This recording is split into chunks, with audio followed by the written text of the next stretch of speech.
Having made his decision, Han Li naturally no longer hesitated. He flipped a palm over, and the jade slip that the elderly man had given him appeared in his hand.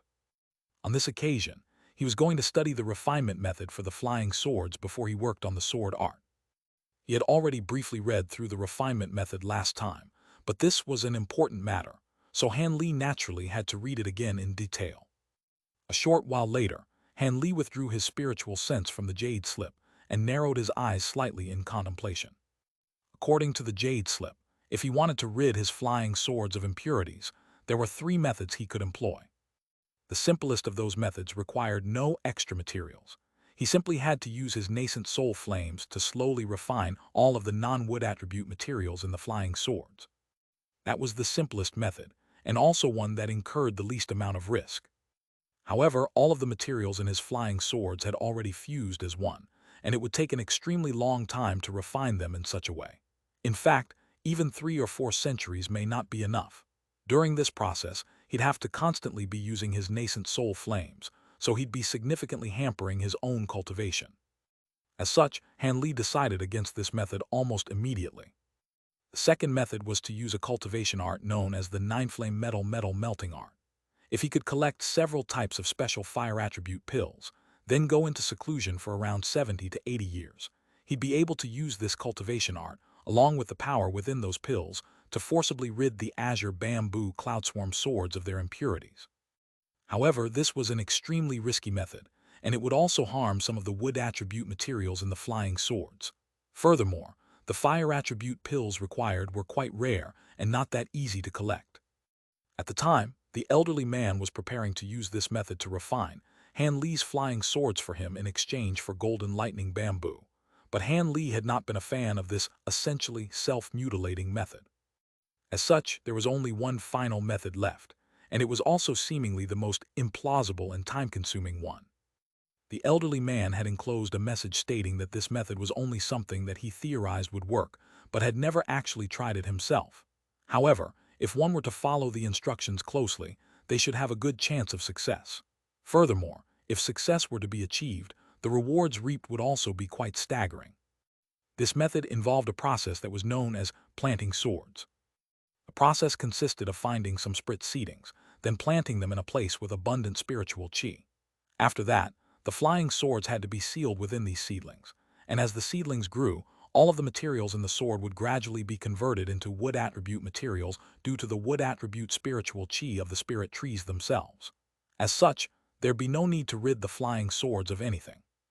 Once the spirit trees reached full maturity, the flying swords would have been nurtured by wood attribute spiritual chi for a long time. As a result, not only would this process not harm the swords, it would make them pure to an incredible degree. Even though that wouldn't significantly enhance the power of the swords, it would make it a lot easier for Han Li to attain oneness with his swords. Of course, the elderly man didn't employ such a brilliant method due to a fatal flaw. It simply took too long. It would take a far longer time than the previous 2 methods to achieve this method, as spirit trees had to grow bit by bit. Even the most ordinary of spirit trees required at least 1,000 years of nurturing care to reach full maturity. During this time, not only could these flying swords not be used at all, it also had to be ensured that none of the spirit trees died.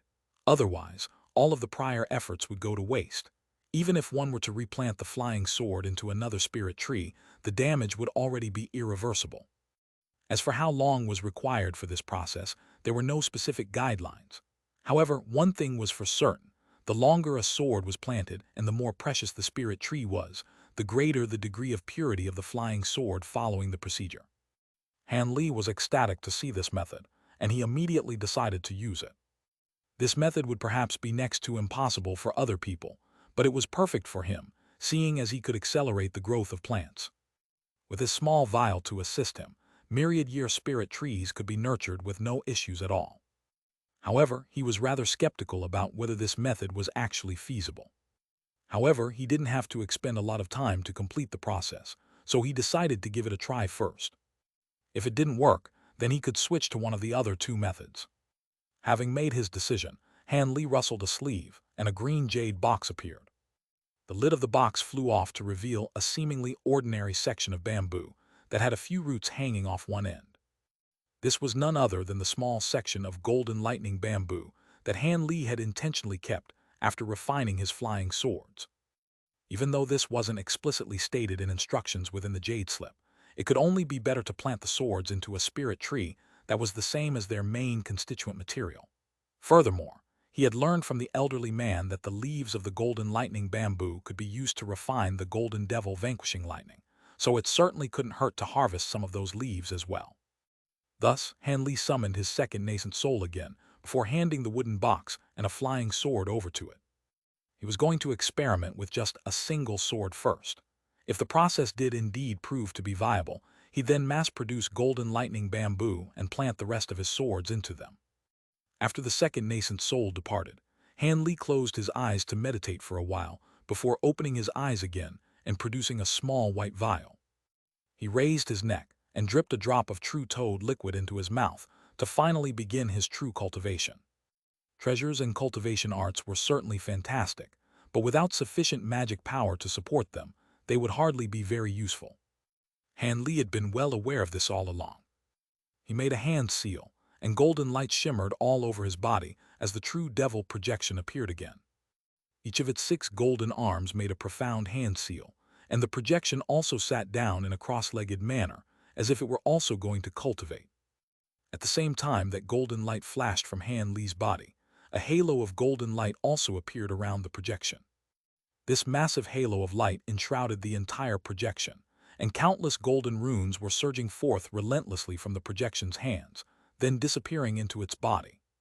Meanwhile, Han Li sat expressionlessly with a layer of golden scales over his body, and spiritual light swirling over the surface of his skin, giving off quite a mysterious image. Days turned into months, and months turned into years, but the doors of the secret chamber remained firmly shut throughout this entire time. During this period, the second nascent soul would control a giant ape puppet's body to occasionally appear in the medicine garden before quickly disappearing. The mid-grade demon beasts of the hidden Black Mountains also visited on several occasions, bringing with them large amounts of precious materials exchanged for woodbud flowers.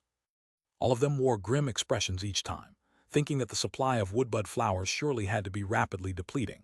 But the second nascent soul only had to nurture some woodbud flowers from time to time in order to continue facilitating these exchanges. In the process, the weeping soul beast transformed into Han Li's appearance to placate these demon beasts, thereby managing to convince them that Han Li was seeing them in person. The demon beasts were naturally quite relieved that Han Li was able to continue supplying woodbud flowers. Time passed by in a flash, and over 100 years flew by in the blink of an eye.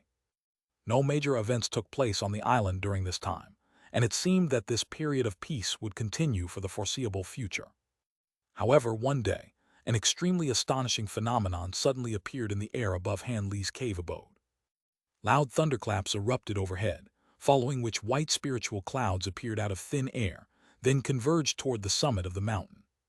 Countless specks of light of different colors also began to rise into the air from all of the mountains within a radius of thousands of kilometers.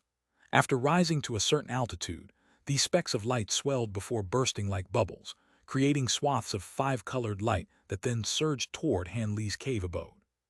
Within 10 minutes, layer up layer of dense 5-colored light had enshrouded the entire mountain that Han Li was situated in. Yet another phenomenon appeared in the air above. The white spiritual clouds up above converged to form a massive cloud ring, at the center of which gusts of fierce azure winds were taking shape.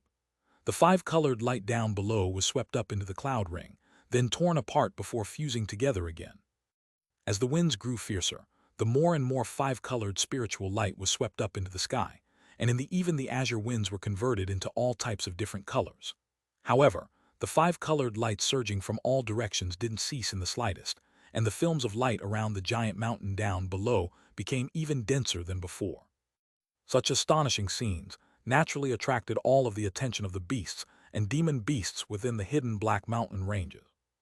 The immense spiritual pressure from the phenomena alone was enough to force normal beasts to the ground as they trembled uncontrollably with fear, and even the normally ferocious beasts were completely petrified and powerless. Some low-grade and mid-grade demon beasts that had attained intelligence hurriedly flew toward Han Li's cave abode. Yet all of them seemed to have encountered an invisible barrier thousands of kilometers away from the phenomena, thereby preventing them from advancing any further. All of them were forced to look on at the gargantuan cloud ring and five-colored mountain from afar with panic in their eyes. The cow-headed beast, the three-headed giant python, and all of the other demon beasts that had made deals with Han Li also appeared in the nearby area. All of them immediately identified where the phenomena were taking place, and all of them glanced at one another with astonishment in their eyes. Is that man making a breakthrough? Could it be that he's becoming a great spirit general? The three-headed giant python exclaimed. That's most likely the case. A less significant breakthrough wouldn't conjure up such an astonishing set of phenomena, the cow-headed beast replied in a slow voice. If that man becomes a great spirit general, then won't he also have the ability to get rid of our slave marks? The three-headed giant python exclaimed with elation. A hint of anticipation also flashed through the cow-headed beast's eyes, but that quickly disappeared as a wry smile appeared on its face. Theoretically, yes, but why would he help us? Our senior in the black infernal mist is most likely either dead or has abandoned us. In any case, we haven't been able to get in contact with him for over 100 years. If we don't give this a try, then our lives will truly be under threat, the golden ape said in a grave voice. So what do you two suggest? The cow-headed beast asked. If that man really can successfully progress, then why don't we offer him that treasure so he can lift the restrictions on us? The giant ape suggested. That item is extremely important for our future progression. Are we just going to hand it over to someone else? What if he takes the treasure but doesn't lift our restrictions? That would be a disaster, the cow-headed beast said in a hesitant voice. What's the point of having such a treasure if we're going to lose our lives? This man may not be a being of the same race as us, but he's been quite fair during the exchanges that we've had with him, so he most likely won't revoke any promises. I will admit that there's some risk involved, but we'll regret it in the future if we don't try to take this opportunity. This man is an outsider, so who knows how much longer he'll stay here for. The giant python was growing rather agitated, and it slammed its massive tail into the ground, smashing a crater into the soil that was several feet deep. The golden ape nodded in agreement upon hearing this. Seeing as both of you support this course of action, then I'm also willing to take this risk. However, let's wait and see if this man succeeds in his breakthrough for now. If he fails, then we won't be able to do anything anyway, the cow-headed beast sighed. The other two beasts naturally nodded in agreement, and their discussion ceased as all three of them looked on toward the phenomena taking place in the distance with concern in their eyes. At this moment, the white cloud ring above the five-colored giant mountain was slowly expanding outward, seemingly at a slow rate, but that was only because it was so massive already. In reality, it was proliferating at a startling rate, and it was soon big enough to fit around the entire giant mountain. As the cloud ring expanded, the winds within it also became more fierce and impossible to withstand.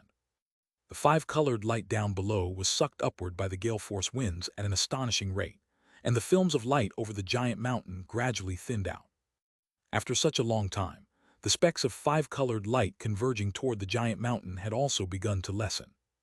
The spiritual light manifested from the world's origin chi finally gathered in one place, before being swept up into the cloud ring by the fierce winds. The entire underside of the giant cloud ring gave off the appearance of a huge, five-colored bowl. When the final layer disappeared from around the mountain, the wind suddenly ceased, and the entire cloud ring fell silent with only five-colored light shimmering incessantly within it. It was as if the calm before the storm had arrived. All of a sudden, a loud dragon roar erupted from deep within the mountain, and golden light flashed at its summit before the giant golden projection with 3 heads and 6 arms appeared. The projection was over 10,000 feet, and it was as if it were an actual being. The projection slowly raised its 3 heads to reveal 2 balls of piercing golden light on each of its blurry and indistinct faces. Those balls of light opened up to form pairs of completely emotionless eyes that looked up at the cloud ring in unison.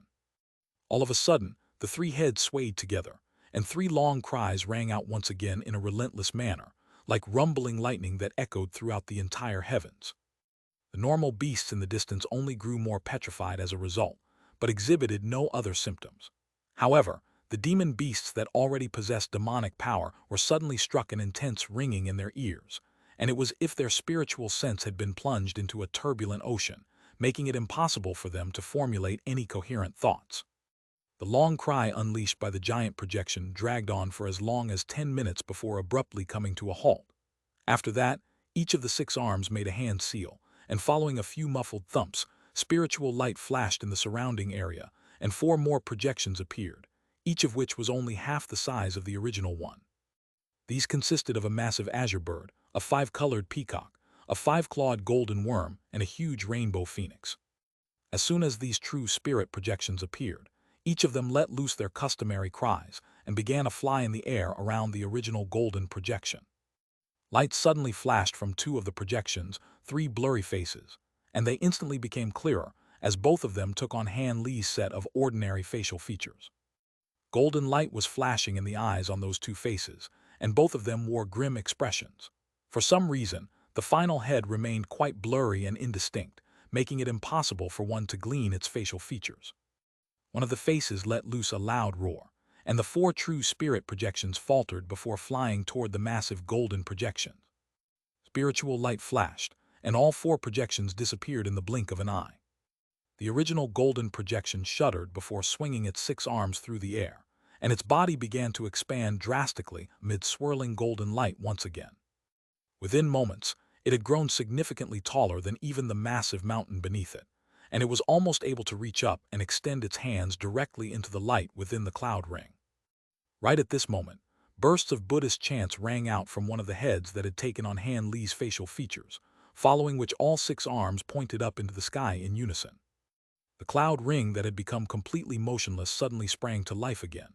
Spiritual light flashed, and the giant cloud ring descended soundlessly, encircling the entire massive projection within, descending all the way down to the projection's waist before finally stopping. It then began to rotate around the projection's body. A peculiar scene then ensued. The 5-colored light within the cloud ring surged into the projection in a frenzy, and as a result, the body of the projection took on a vibrant rainbow hue as opposed to its original golden color.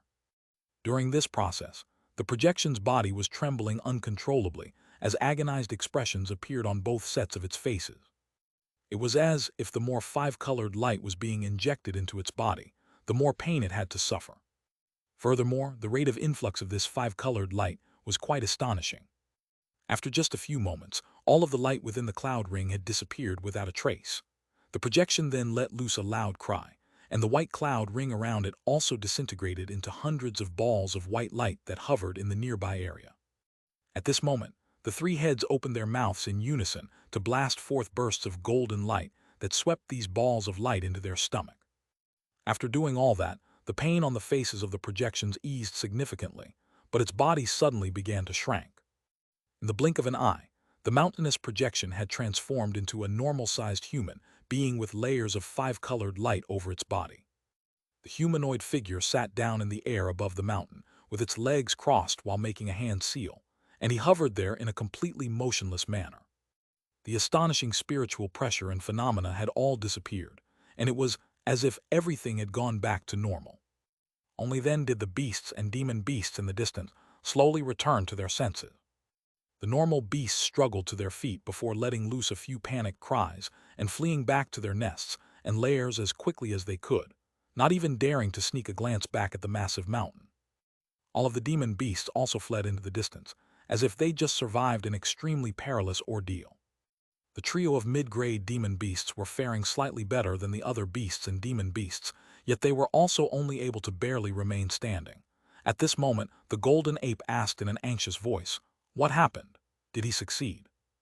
The cow-headed beast seemed to be the most knowledgeable among the trio, and it said in a slow voice, "I don't know. The breakthrough process most likely still hasn't concluded yet. The phenomenon that we witnessed earlier was just him absorbing the nearby world's origin chi. Everything appears to have settled down now, but don't be fooled. This is the key moment for his breakthrough." The 3-headed giant python and the golden ape were both slightly surprised to hear this, as they cast their eyes toward the giant mountain again. "Let's go. It'll take him quite a while to break through his bottleneck. At least a few days will pass, and we might even have to wait months for the final result. So if we stay here for too long, we might irk him and accomplish the opposite of what we intended," the cow-headed beast continued. The other 2 demon beasts' hearts stirred upon hearing this, and they immediately nodded in agreement. Thus, the 3 demon beasts flew away into the opposite direction as gusts of demonic winds. After a while, they disappeared without a trace into the distance. Meanwhile, the humanoid figure sitting in midair atop the giant mountain had his eyes closed the entire time, as if he'd seen nothing and knew nothing. 1 day, 2 days, 5 days, 10 days. 2 months passed by, yet the humanoid figure hovering above the mountain remained completely stationary. The only difference was that the five-colored light barrier around him was growing more and more dazzling.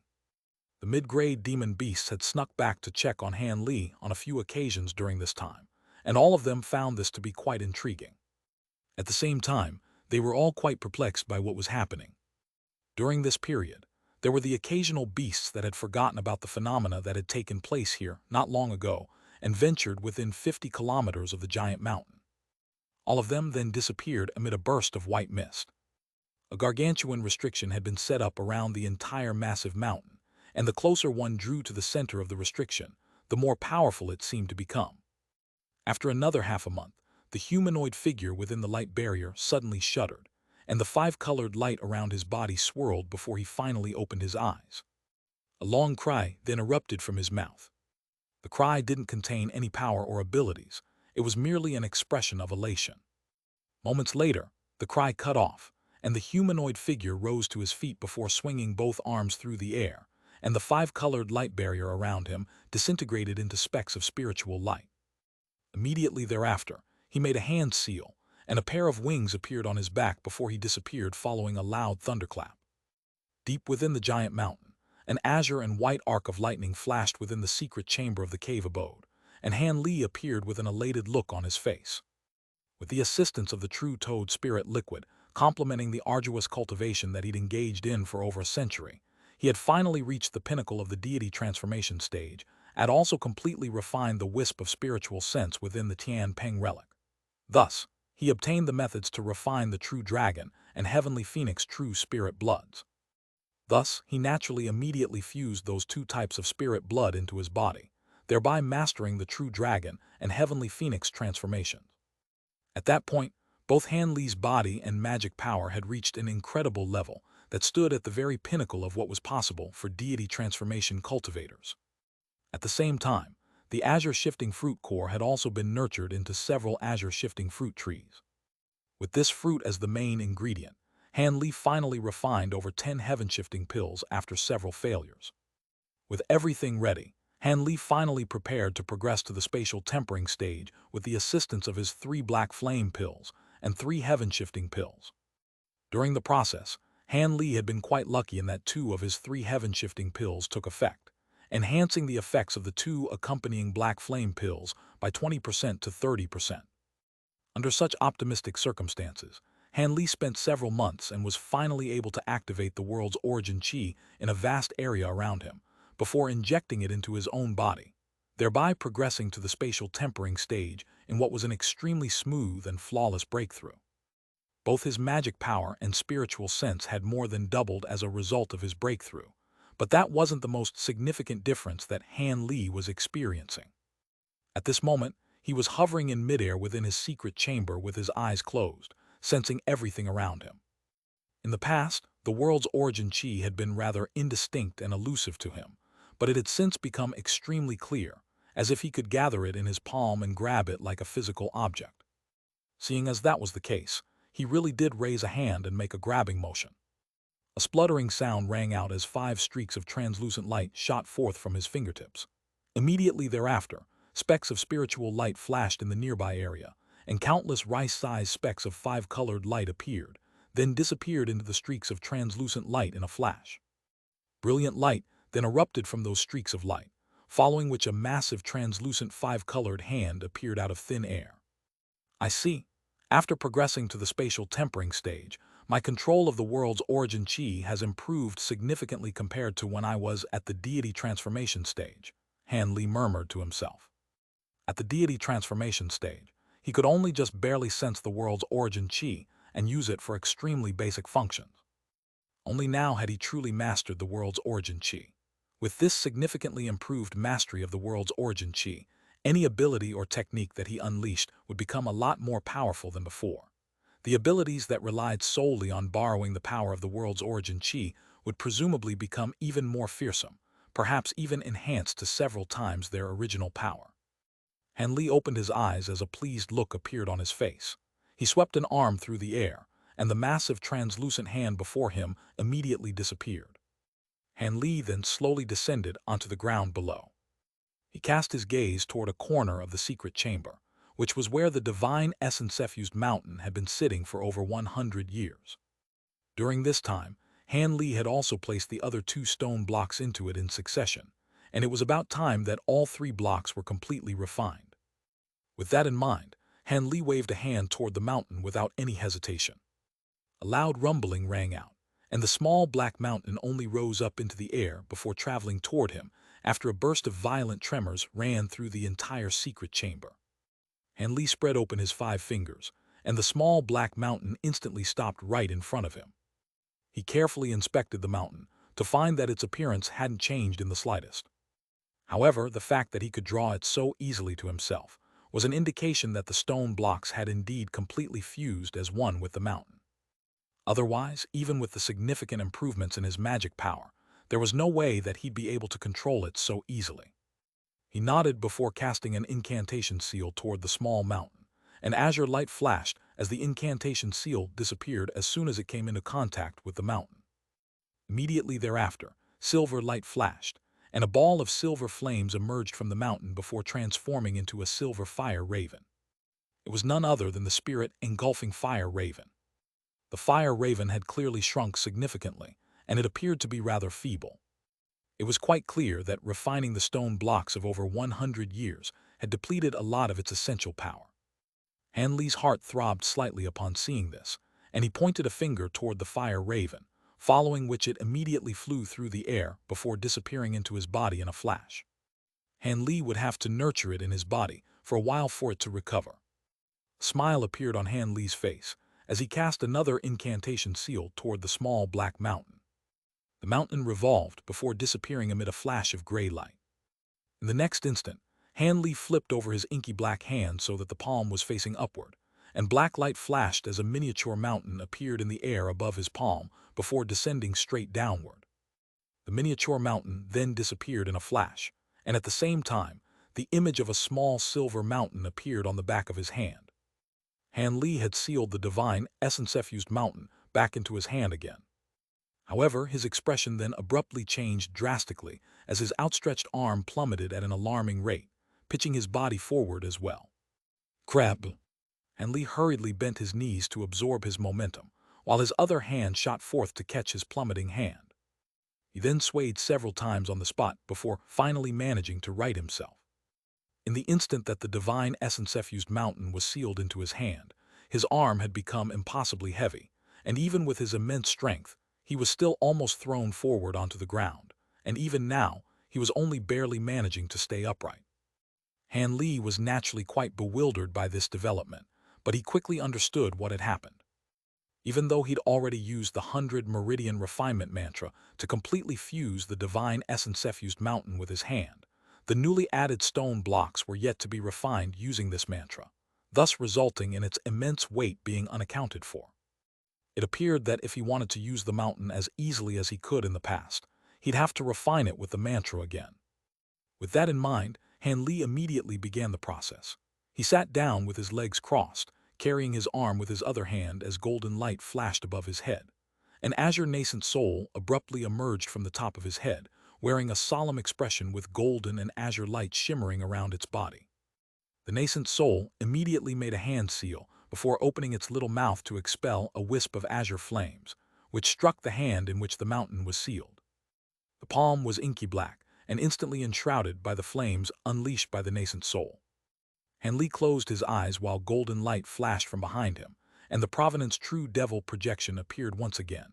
It was also seated with its legs crossed while making hand seals, but this projection was clearly a lot more substantial than what Han Li had been capable of summoning in the past. From a distance, the projection appeared to be a real golden statue.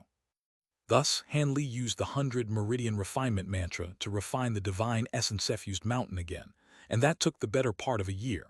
Thankfully, it had already been refined once before, and this process was only to refine the stone blocks that had been melted into the mountain. Otherwise, it would have undoubtedly taken a lot more time. On this day, the flames erupting from the nascent soul's mouth ceased, following which spiritual light flashed from its body, and it disappeared on the spot.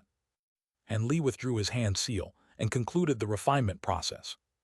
It was impossible to complete the refinement process in such a short time, but at the very least, his arm was no longer unbearably heavy.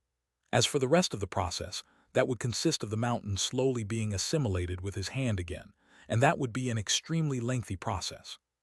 Han Li flexed his arm and set it through a range of motions without any difficulty, and a pleased look appeared on his face. Right at this moment, Han Li suddenly furrowed his brows as he rose to his feet before making his way over to the door. The heavy stone door opened of its own accord, and Han Li swayed before appearing outside the secret chamber. There was a miniature black humanoid figure hovering in midair outside, appraising Han Li with a smile. It was none other than his second nascent soul. Han Li didn't say anything as he made a hand seal, and the second nascent soul disappeared into his head as a streak of black light. Thus, Han Li was able to instantly get a grasp on what had happened during the past century. "Those demon beasts want to see me." A peculiar look appeared on Han Li's face as he opened his eyes. He didn't delay any longer, as he immediately strode toward the hall. After a few turns, Han Li appeared at the entrance to the hall, and the sound of conversation could be heard coming from within. Han Li raised an eyebrow before making his way into the hall, and the conversation immediately ceased as everyone in the hall turned to him with dumbstruck expressions on their faces. Han Li swept his gaze across the hall to discover 4 demon beasts. They were none other than the cow-headed beast, the golden ape, the 3-headed giant python, and the massive demonic pig with whom he'd exchanged woodbud flowers with. On the main seat within the hall sat a smiling azure-robed man. It was a second Han Li. As soon as the seated Han Li saw Han Li entering the room, he rose to his feet with a serious expression before extending a deep bow. "Congratulations on your successful breakthrough, Master. You've been working quite hard as well during this period of time, I see." Han Li had already learned everything from the second nascent soul, so he wasn't very surprised by what he was witnessing. He merely nodded before waving a hand toward Han Li.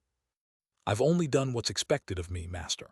However, we have an important matter on our hands that will need to be attended to by Mazer in person." Han Li replied in a respectful manner before turning to the flabbergasted demon beasts with an amused smile. Brilliant black light then flashed from his body, and he instantly transformed into a small monkey that was around half a foot tall before springing toward Han Li. Han Li swept a sleeve through the air, and the small monkey immediately disappeared into it. "All right, you can tell me why you're here now." Han Li strode forward and sat down on the main seat that the weeping soul beast had been sitting in before turning to the 4 demon beasts. Powered by Frola Editor.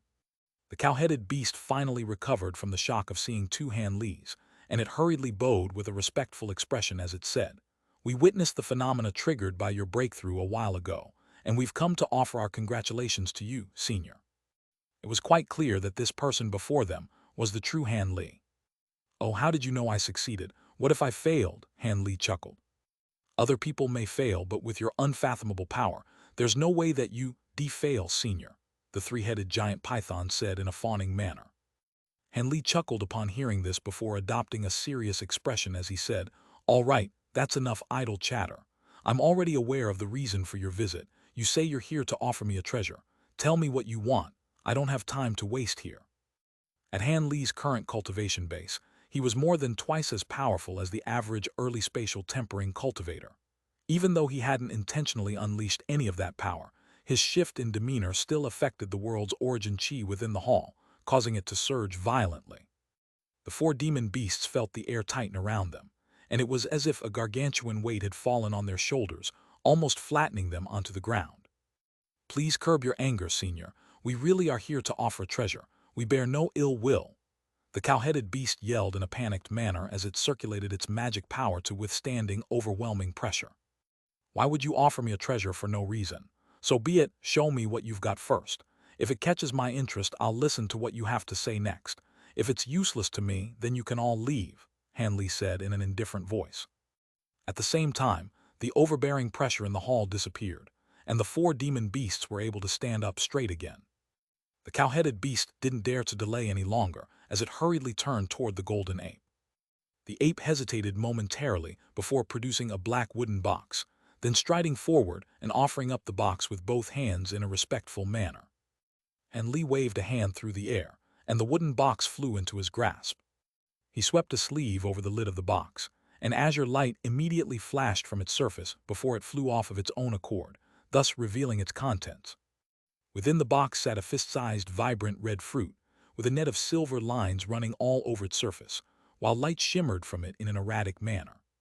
Before the four demon beasts had a chance to explain anything, he gently extended 2 fingers and tapped them onto the fruit before injecting his spiritual sense into it.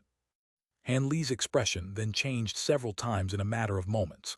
Initially, there was a hint of surprise in his eyes, following which his brows furrowed with bewilderment.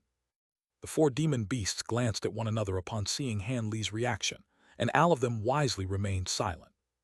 After a full 10 minutes had passed, Han Li exhaled as he removed his fingers from the fruit in the wooden box. "This is a blood apricot. It's quite impressive that you were able to find something like this." Han Li replaced the lid on the box in a seemingly nonchalant manner before turning to the 4 demon beasts with a hint of a smile on his face. The cow-headed beast was quite stunned that Han Li had been able to identify the fruit, but it maintained a respectful expression as it said, "You truly have a brilliant discerning eye to be able to identify this item right away, Senior.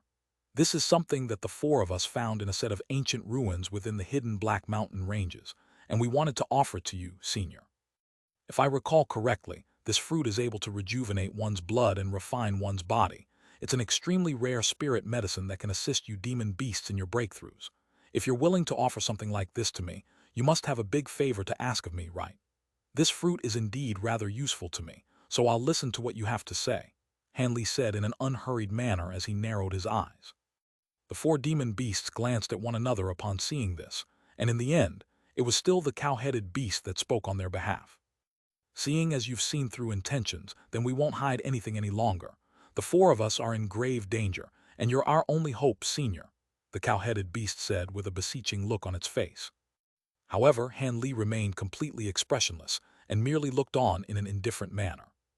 Beast could only force an awkward smile onto its face as it continued in a careful manner. "As you know, the 4 of us are required to present offerings to the Tian Peng race at regular interval. However, the supply of items required for those offerings is quickly dwindling within these mountain ranges, and there will be none left in around 1,000 years. Hence, we came here in the hope that you help rid us of our slave marks to grant us freedom, so we'll no longer be trapped on this island. If you agree to our request, not only are we willing to offer up this blood apricot, we'll also be willing to give you all of the precious items we've found during our years on this island. Our cultivation bases are quite pitiful, but we have some talent in treasure hunting, so you won't be disappointed, Senior." "Slave marks? I was wondering why you were so obedient and didn't flee from the island. So the Tian Peng race really did place restrictions on all of you. Let me have a look at the slave marks first." Han Li's expression changed slightly as he suddenly raised a hand before making a grabbing motion. A streak of golden light swept forth from his fingers, and before the cow-headed beast had a chance to react, it was drawn toward Han Li by a burst of suction force that rendered it completely unable to control its own body. The beast let loose a cry of surprise before instantly being drawn to several feet away from Han Li, where it hovered in midair, completely immobilized. The 3 other demon beasts were all given a fright, and they backed away with fearful and wary looks in their eyes. However, Han Li didn't even take a single glance at them and only continued to do what he was doing. Blue light flashed within his eyes, and his spiritual sense immediately seeped into the demon beast's body as he began to search for the slave mark. Only then did the other 3 demon beasts understand Han Li's intentions, and all of them heaved internal sighs of relief as they looked on with anticipation and elation in their eyes. All of a sudden, a peculiar look appeared on Han Li's face, and he chuckled as he raised both arms. He flicked his 10 fingers in quick succession, and a series of translucent azure threads shot forth from his fingertips, all of which disappeared into the beast's body in a flash. Han Li then began to chant something, and the azure threads were severed as he cast several incantation seals.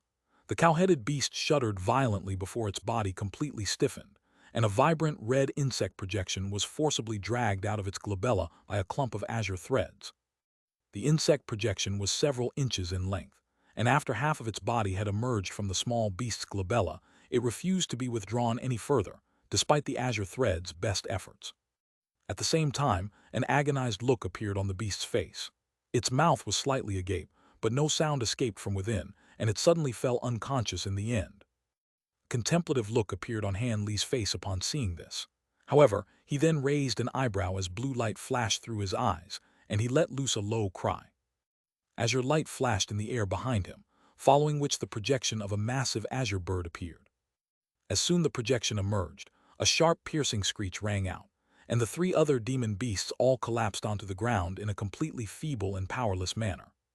The trio consisted entirely of mid-grade demon beasts, so it was no wonder that they couldn't withstand the pressure being released by the projection of the azure bird, especially at such close proximity. Right at this moment, the massive azure bird pecked down onto the cow-headed beast's glabella like lightning at Han Li's behest. A peculiar scene unfolded. The resolute insect projection that refused to be extricated was easily plucked out by the bird's sharp beak before being eaten.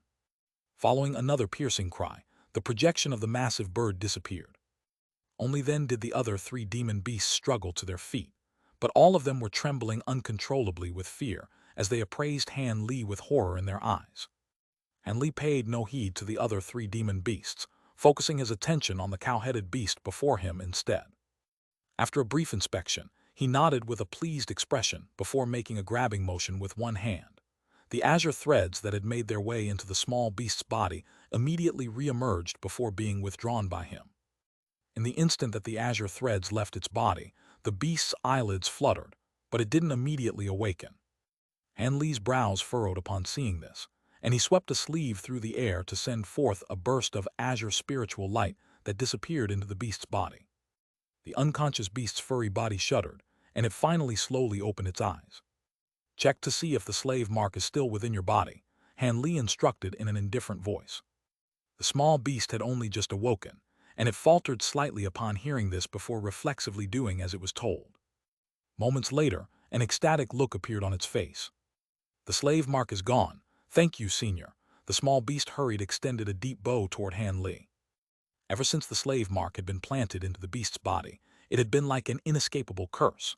Now that it had been removed, the beast was naturally overjoyed. Letter 1D65B, letter 1D493, letter 1D4E, letter 1D486, letter 1D500, letter 1D486, letter 1D484, letter 1D4F8, letter 1D4F6. The other three beasts were also elated to see this, and they all congratulated the cow-headed beast before turning to Han Li with anticipation in their eyes. "There's no rush. I'll take care of your slave marks one at a time." Han Li smiled as he pointed a finger toward the golden ape. The ape was overjoyed as it voluntarily skipped over to Han Li. Thus, after a short while, the slave marks within the bodies of all four demon beasts had been eradicated. All four of them were naturally filled with gratitude toward Han Li and thanked him over and over again. "You can go now. This was a fair exchange, so you don't need to thank me. By the way, when is your next offering to the Tianpeng race due?" Han Li suddenly asked. The cow-headed beast immediately identified what Han Li was concerned about, and it hurriedly replied in a respectful voice. "Rest assured, Senior, we've only recently submitted our last offering, so the Tianpeng race won't be back on the island for several centuries." "Oh, that's good to hear. You can all leave now." Han Li was quite relieved to hear this, and he waved a hand to dismiss the four demon beasts. He'd be long gone by the time the Tianpeng race returned to the island again, so none of that would concern him. The four demon beasts departed after extending more words of gratitude, and Han Li sat within the hall as he summoned the wooden box holding the blood apricot again. He extricated the fruit from within the box before holding it between two of his fingers and carefully inspecting it. "I've been looking for this for a long time. Who would have thought it'd turn up on my doorstep without any effort? With this, I've secured yet another ingredient required to manifest the Providence True Devil projection. With the spirit medicines I found in the holy city of the Tianpeng race, I'm only missing the legendary flame metal essence now. After I find that, I'll be able to manifest the projection with the golden marrow crystal insects." Han Li murmured to himself as a hint of excitement appeared on his face. He then placed the fruit back into the wooden box, and it disappeared amid a flash of azure light. After that, Han Li rose to his feet and made his way out of the hall. Moments later, he'd arrived in a corner of the medicine garden in his cave abode. There were 72 exuberant azure bamboo plants standing before him, each of which was around 10 feet tall and shimmering with a layer of faint golden light. Han Li inspected these bamboo plants for a while before suddenly extending a hand toward the one that was closest to him.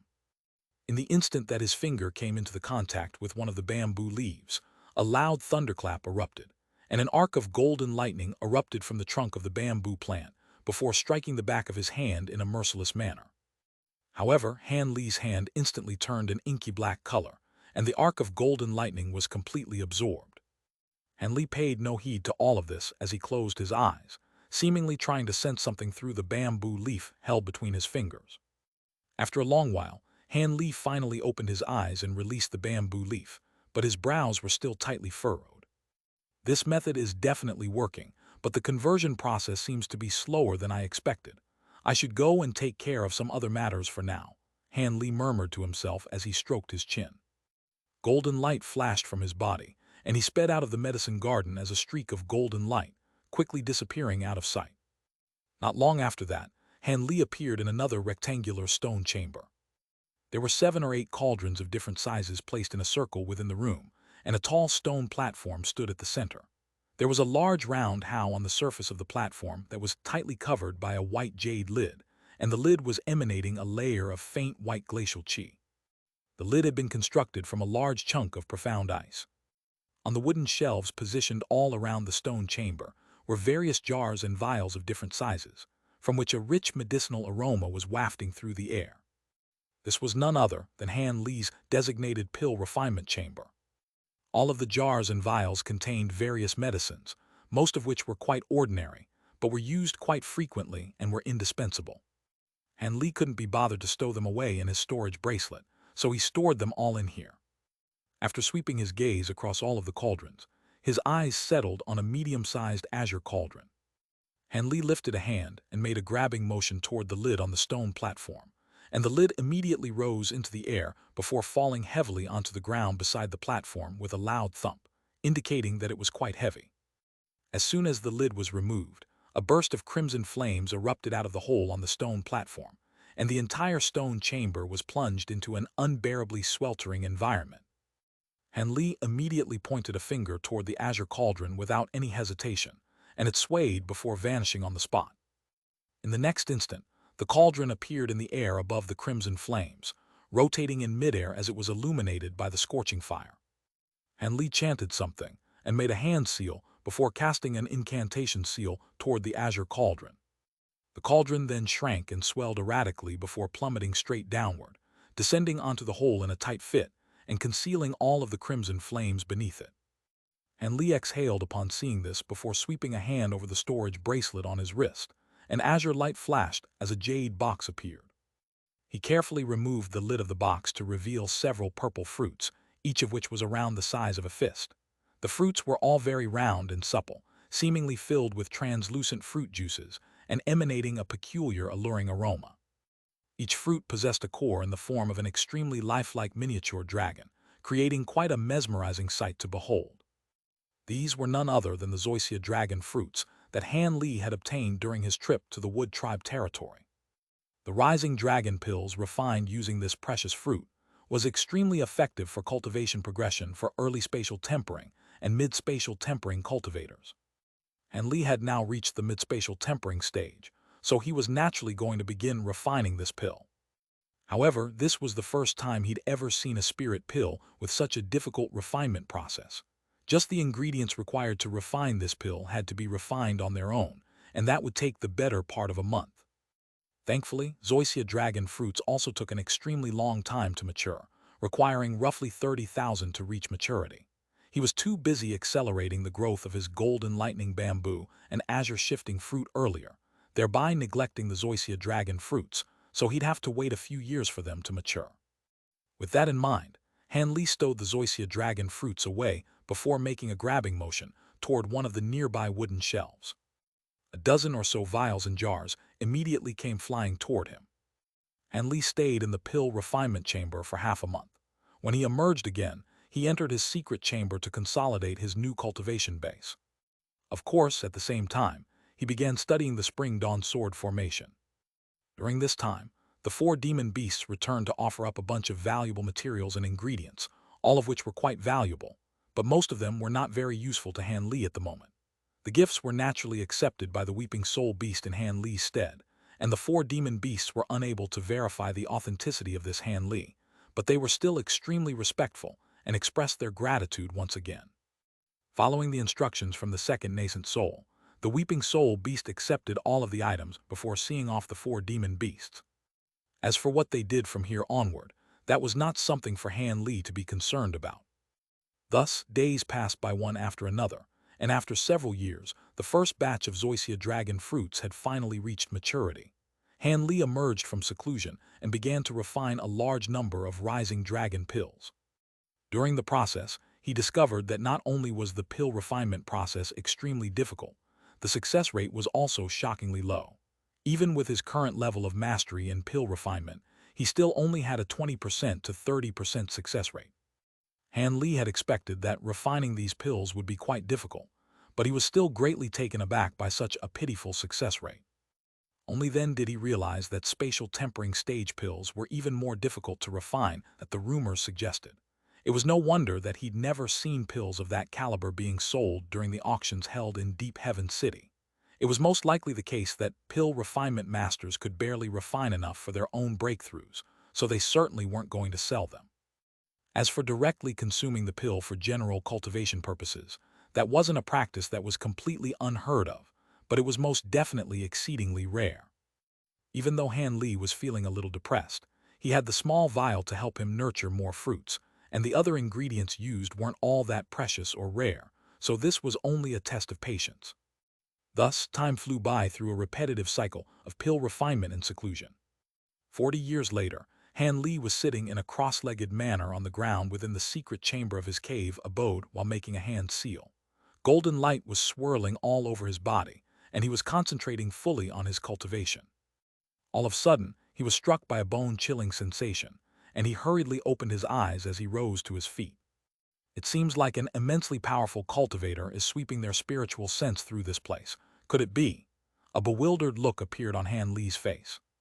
For him to be struck by such an overwhelming sense of spiritual pressure, even through the layers of restrictions he'd set up outside his cave abode, clearly indicated that this was a cultivator far beyond his cultivation base. However, why would a body integration cultivator come to a bleak and barren island like this one? Could it be the elders from the Tian Peng race, or perhaps other old monsters from the flying spirit race? Countless thoughts raced through Han Li's mind, but he only hesitated momentarily before opening the stone doors and departing from the secret chamber. Moments later, Han Li appeared in a hall where a massive formation had been carved onto the ground. At the center of the formation was a stone platform, upon which was placed a hexagonal bronze mirror that was emanating faint silver light. This was none other than the myriad dragon bead restriction that Han Li had modified several times after mastering the 9 palaces' heavenly talismans. Not only could this restriction now cover an area of thousands of kilometers, it was also far more profound than it had been in the past. Han Li strode forward and stood at the center of the formation, before making a hand seal to cast a streak of azure light into the formation.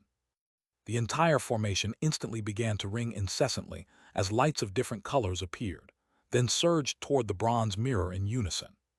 As soon as the lights disappeared into the mirror, the silver light on its surface flashed, and it projected a silver light screen that was around 10 feet in size. There were specks of light of different sizes flashing on the light screen, and Han Li's gaze was immediately drawn to the 2 most piercing specks of light in the corner of the silver screen.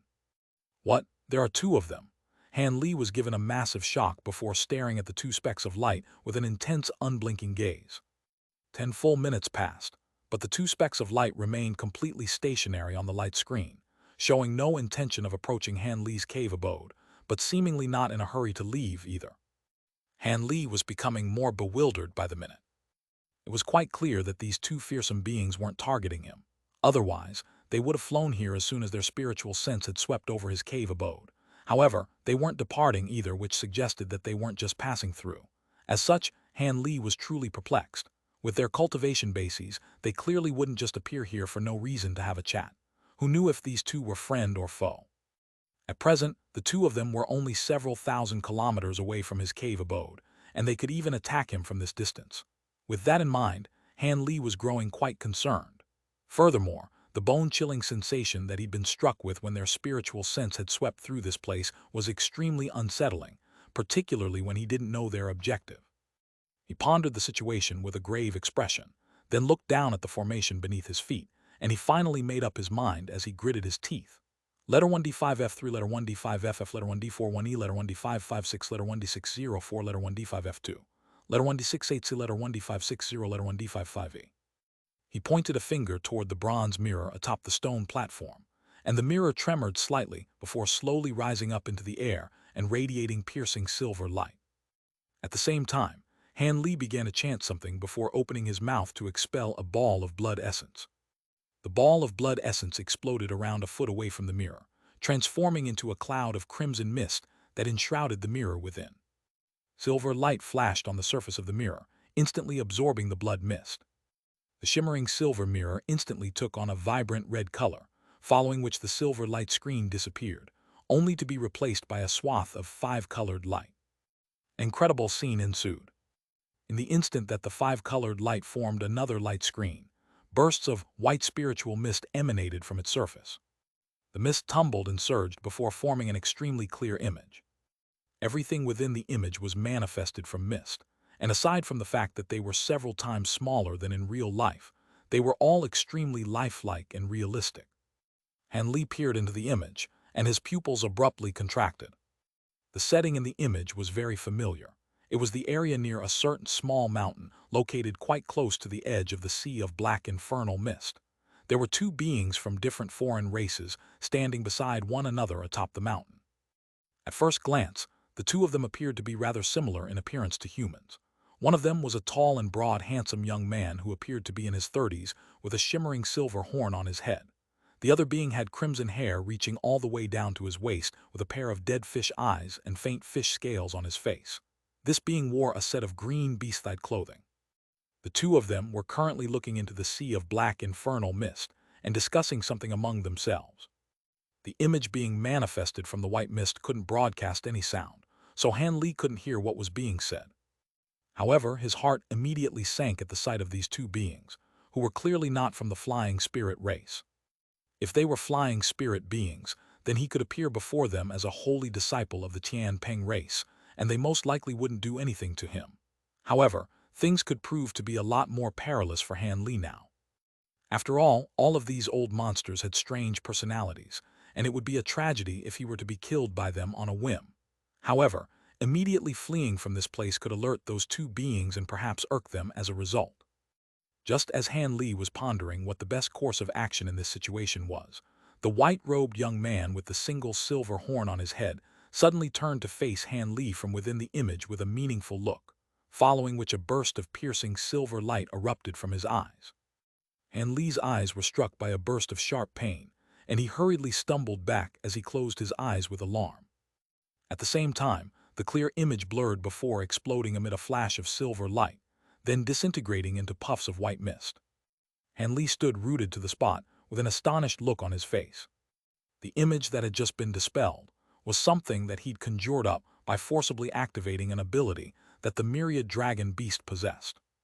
Through the use of this ability, the beads buried in an area could broadcast the scenes unfolding in that nearby area to him in an extremely discreet manner. However, never would he have thought that the white-robed young man would possess such powerful spiritual sense that allowed him to identify what he was doing almost right away.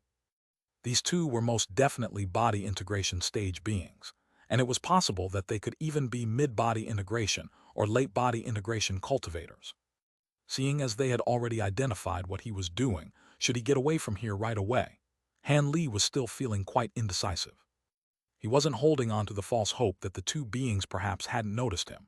Instead, he was afraid that recklessly fleeing the scene could spell his doom. Just as Han Li was grappling with an internal conflict, the silver light was slowly fading from the eyes of the white-robed being thousands of kilometers away. "Did you discover something, fellow Taoist Min?" the crimson-haired being asked. "Someone was spying on us using some kind of restriction, but I've already thwarted their efforts. However, this restriction is rather interesting," the white-robed young man replied with a smile before making a grabbing motion toward a certain direction. A white bead that was buried deep into the ground sprang out of the soil nearby before landing in his grasp. He held the bead up close to his eyes and carefully inspected it as he clicked his tongue with wonder.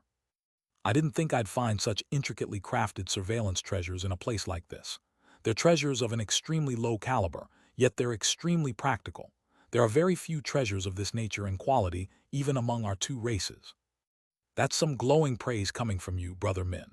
There must be more than just one of these beads buried around here, right? The crimson-haired faltered slightly before sweeping his spiritual sense through the nearby area. Spiritual light then flashed through his eyes, and he suddenly disappeared on the spot. In the next instant, he appeared somewhere extremely far away before also making a grabbing motion. Thus, another myriad dragon bead shot forth before landing in his grasp. The crimson-haired being then swayed before disappearing again, then soundless reappearing where he was standing before. It is indeed rather unique, but I feel like your praise was unwarranted. Our two races definitely have better surveillance treasures at our disposal. The crimson-haired being chuckled coldly as blue light flashed from his palm, and the bead was frozen before exploding into countless tiny shards of ice. I beg to differ, Brother Giant. It is indeed true that our races have similar treasures, and that these treasures possess various flaws, but this shows us that the tool refinement prowess of the flying spirit beings seems to far surpass the level suggested by the rumors that are going around. It appears that the appraisal of the flying spirit race made by our two races was a little inaccurate, the white-robed being replied in a calm voice. Oh, in that case, why don't we capture that flying spirit being and interrogate him? The crimson-haired being suggested with a sinister smile. Forget it, we're here to correspond with the flying spirit race for the first time, not to declare war on them. We'll be able to assess the tool refinement skill level of the flying spirit race once we enter their core territory, so there's no need to stir up unnecessary trouble. On top of that, this being possesses a decent cultivation base. If he's closely related to one of the old monsters of the flying spirit race, then we might be digging a hole for ourselves by capturing him. Besides, we've stumbled upon an unexpected reward, haven't we? The white-robed man cast his gaze toward the black mist in the distance with a greedy look in his eyes. Hee, you're right, Brother Min. These flying spirit beings sure are wasting a precious resource, though. I can't believe they just leave such valuable true spirit yin-chi here without anyone to look after it. Although, that certainly is a good thing for us, the crimson-haired being said with an excited look on his face. Normal flying spirit beings may be oblivious to this, but there's no way that those old monsters of the flying spirit race won't know what this mist can be used for, so we should be more careful. In all honesty, if it weren't for the fact that we truly need this stuff right now, I really don't want to stir up additional trouble in the flying spirit race territory, the white-robed man said in a hesitant voice. Haha, are you afraid that the flying spirit race would dare to attack us, Brother Min? We're here on behalf of our two races. Those old farts wouldn't dare to lay a finger on us unless they want the entire flying spirit race to be wiped off the face of the spirit realm. Even if we take this yin-chi away from this place, they wouldn't dare to do anything to us, the crimson-haired being chortled in a nonchalant manner. Perhaps, however, I'm not sure whether we've been lucky or unlucky. We detected that this area was where the profound heavenly spirit/sword had appeared, but after coming all the way here and performing a blood sacrifice, we were unable to summon the profound heavenly treasure. If it weren't for the fact that the high priest of our race conducted another bout of divination, we wouldn't even know that the treasure had been taken into flying spirit race territory. Come to think of it, that's quite strange. Could it be that the flying spirit beings got their hands on the profound heavenly spirit/sword before us? The white-robed man sighed. That's most likely the case. Otherwise, it had to have been one of the smaller races securing the treasure, then taking it to the flying spirit race. Either way, it makes no difference to us, the crimson-haired being chuckled coldly. Indeed, it doesn't matter to us in the slightest. Our two races had to expend a vast amount of spirit stones to teleport us to this continent that lies on the other side of the ocean. We can't let the profound heavenly spirit/sword fall into anyone else's hands. If it were just a normal profound heavenly treasure, then we'd most likely just leave it, but the profound heavenly spirit/sword is one of the three most powerful profound heavenly treasures. Such a prized weapon cannot be allowed to fall into the hands of other races. Regardless of which race on the Tianyuan continent refuses to hand over the sword, our two races will join forces to eradicate them. The flying spirit race is a relatively powerful one on the Tianyuan continent, but they'd stand no chance against our two races. It's just a pain having to teleport people over across the sea. Otherwise, we just take the sword by force. A hint of killing intent flashed through the white-robed man's eyes. Indeed, if your Jiaokai race and our Sea Monarch race can deploy even a tenth of our forces, we'd be able to easily destroy a race like the Flying Spirit race. However, due to the vast distance that separates us, we'll have to resort to negotiation first. The flying spirit race better obey our wishes, or else. The crimson-haired being chuckled in a sinister manner. All right, seeing as neither of us wants to give up on this true spirit Yin-Chi, then let's get started right away. After that, we'll pay a visit to those old farts of the flying spirit race. The white-robed man sighed as if he'd finally made up his mind. Haha, that's the spirit, brother Min. The crimson-haired being cackled before suddenly rubbing his hands together. Waves of blue ripples immediately proliferated from his body, expanding to cover an area of several hundred acres in the blink of an eye, almost encompassing the entire sky. Spiritual light then flashed, and the blue ripples instantly transformed into blue waves. The crimson-haired being then opened its mouth to expel a glittering and translucent gourd that was several inches tall, then gently shook it toward the waves. A string of loud rumbling booms erupted as the surrounding waves began to swirl in a frenzy around the gourd before rising up to several hundred feet tall, thereby completely enshrouding the crimson-haired being within. The white-robed man smiled upon seeing this before suddenly laying hand onto the top of his own head, following which howling gusts of azure winds erupted from his head. Those winds then swelled drastically to several tens of feet in just a few flashes before surging into the heavens.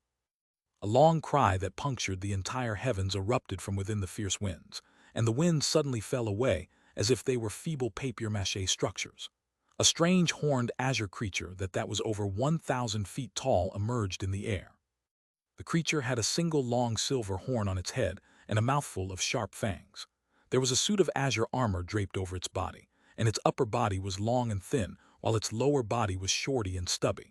It wielded a strange black blade in one hand while holding an azure jade vial in the other. The monstrous creature tossed the jade vial in its hand into the air, and a ball of azure light instantly appeared in midair. A projection that was completely identical to the jade vial then emerged, and after a few flashes, it swelled drastically to around 100 feet in size. A buzzing sound rang out from within the vial, following which the opening of the vial slowly aimed itself toward the sea of mist in the distance. Almost at the exact same moment, the blue waves on the other side also underwent a drastic transformation. A piercing pillar of light erupted from the center of the blue waves, and all of the water swept outward in all directions like a waterfall. At the very center of the waves, the projection of a blue gourd that was not inferior in size to the vial projection appeared, then also aimed its opening at the sea of black infernal mist. The two beings then made hand seals in unison, and a thick pillar of azure light erupted from the vial, while bursts of blue light swept forth from within the gourd. The two disappeared into the sea of mist in a flash, causing the mist to tumble violently before surging toward the azure and blue lights in a frenzy. The black mist then swirled before forming two pillars of mist that gushed into the two container treasures. The rate at which the two treasures were taking in mist was truly astounding. In mere moments, a vast expanse of empty space had been cleared out in the wake of the blue and azure lights, but the black mist quickly filled up that space again. However, there seemed to be no end to the capacity of the two containers, and they showed no sign of stopping as they continued to suck in more and more black mist. Right at this moment, the crimson-haired being appeared in the air above the blue gourd projection, looking down in silence with a cold expression on his face. Meanwhile, the massive monster that had been summoned by the white-robed man was seated beneath the vial projection in a cross-legged manner with its eyes closed. The amount of black mist sucked in by the two treasures was quite incredible, but the amount of black infernal mist in the area was certainly nothing to be scoffed at either. The two beings persisted for 2 days and 2 nights, but they'd only sucked away a tiny portion of the sea of black mist. If they wanted to completely take all of the black mist with them, then it would take at least a month or 2. However, the two beings didn't appear to be in any hurry as they continued to spur on their two treasures, appearing as if they had all the time in the world. Han Li had witnessed what these two beings were doing through the use of his myriad dragon beads, and he was starting to become quite uneasy again. With these two staying here for so long, how was he supposed to cultivate with peace of mind? It would naturally be best if they departed after taking the entire sea of mist, but it would be very bad if they directed their attention to him after that. However, fleeing the scene would likely incur just as much risk as staying, so Han Li refrained from doing so. Even so, he had still finished packing up everything within the cave abode a day ago. Aside from the 72 golden lightning bamboo plants in which his flying swords had been sealed, All of the other important items had been stowed away into his storage bracelet, thereby allowing him to immediately escape at the first sign of trouble. A day later, both of the foreign beings cast incantation techniques to make their container treasures swell to around twice their original sizes, and the rate at which they were sucking in mist also accelerated significantly. Perhaps they had also used some other abilities to enhance the two treasures, seeing as a dozen or so pillars of mist were now gushing into the treasures as opposed to the original two pillars. Each and every pillar of mist was rotating as they surged through the air, thereby sweeping up the mist in a wider area around them to surge into the container treasures together. Thus, the rate at which the sea of mist was being depleted accelerated significantly, and the mist was thinning almost at a rate that was discernible to the naked eye. The crimson-haired being chuckled upon seeing this before turning to the white-robed man. "Brother Min, looks like we'll be able to take all of the true spirit yin-chi here in around a dozen or so more days." The white-robed man smiled upon hearing this, and he was just about to say something in reply when his expression suddenly changed slightly. Immediately thereafter, an infuriated cry erupted from deep within the sea of mist. As soon as the roar rang out, the black pillars of mist surging toward the container treasures faltered before dissipating amid a string of dull thumps, as if they'd been struck by some kind of invisible power. Even as the pillar of azure light and waves of blue light continued to sweep through the mist, the black mist remained completely tranquil and refused to be taken. The two beings glanced at one another upon seeing this, and both of them could see their own grim expression mirrored in one another's eyes. At this moment, the monstrous cry within the mist became slightly louder, as if there were something flying quickly toward them from deep within the sea of mist. "Is it that thing?" the crimson-haired being asked without any context. However, the white-robed being seemed to be aware of what his companion was referring to, and his brows furrowed as he replied, "It most likely is. I was wondering why those Tian Peng beings hadn't touched the true spirit yin-chi here. Turns out such a thing was lurking within it. They've always regarded bird-type true spirits as divine deities, so the thing in there was most likely left behind by such a true spirit as well," the crimson-haired being said with a wry smile. "That's most likely the case. We don't know what state it's evolved to yet, but if it's already evolved to the final stage, then we have to retreat right away," the white-robed man sighed. "Indeed, I have no intention of falling to that thing. Even my soul won't be able to reincarnate in that case," the crimson-haired being sighed in a grim manner. The white-robed man didn't say anything in response this time. Instead, he made a hand seal before pointing a finger at the massive gourd projection. The projection shattered amid a dull thump, and a speck of azure light shot forth from within before landing in his grasp. It was none other than that azure jade vial, and it disappeared without a trace amid a flash of azure light. The crimson-haired being also made a grabbing motion in a cautious manner, and the waves down below vanished as the massive gourd instantly shrank down to its original size before landing in his grasp. The two beings then stood side by side, looking on into the sea of black mist in silence. Judging from the sound of that monstrous cry, whatever they were waiting for seemed to be quite close already, but only after 10 minutes did a gust of fierce winds erupt from within the sea of mist. Immediately thereafter, a white figure appeared in a flash, revealing itself to be a gargantuan creature that was several thousand feet in size. As it flashed through the sea of mist, it swept up a rank odor as it appraised the two beings with a frosty light in its eyes. This was a white skeletal bird with 9 different heads. Each and every one of the heads had eerie green ghostly flames burning within their eye sockets, and wisps of inky black yin-chi were swirling around its body, giving the bird an even more sinister appearance. "Those are the remains of a 9-headed bird," the crimson-haired being exclaimed as soon as he caught sight of the skeletal bird. "Thankfully, it's still only at the second stage of its corpse transformation, and hasn't yet evolved to become an infernal nether corpse of the final stage, so it's only comparable to the two of us in power. The only problem is that we don't know how much of this bird's vicious baleful chi remains. If it's retained more than half its baleful chi, then we'll most likely have to retreat," the white-robed man said in a calm voice, but a faint hint of fear flashed through his eyes as he spoke. "Let's give it a try to find out. Would you really be willing to give up on the true spirit yin-chi here, Brother Min?" the crimson-haired being asked with gritted teeth as he stared at the skeletal bird with a grave expression. "Of course I don't want to give up on it. The cultivation art I'm using desperately requires this stuff to enhance its power. We'll each try one attack each to test it. If it's too powerful, then we retreat right away." The white-robed man finally made up his mind. As soon as his voice trailed off, one of the nine-headed bird's huge heads reared up before letting loose a shrill cry, following which all 8 of its other heads opened their beaks in unison.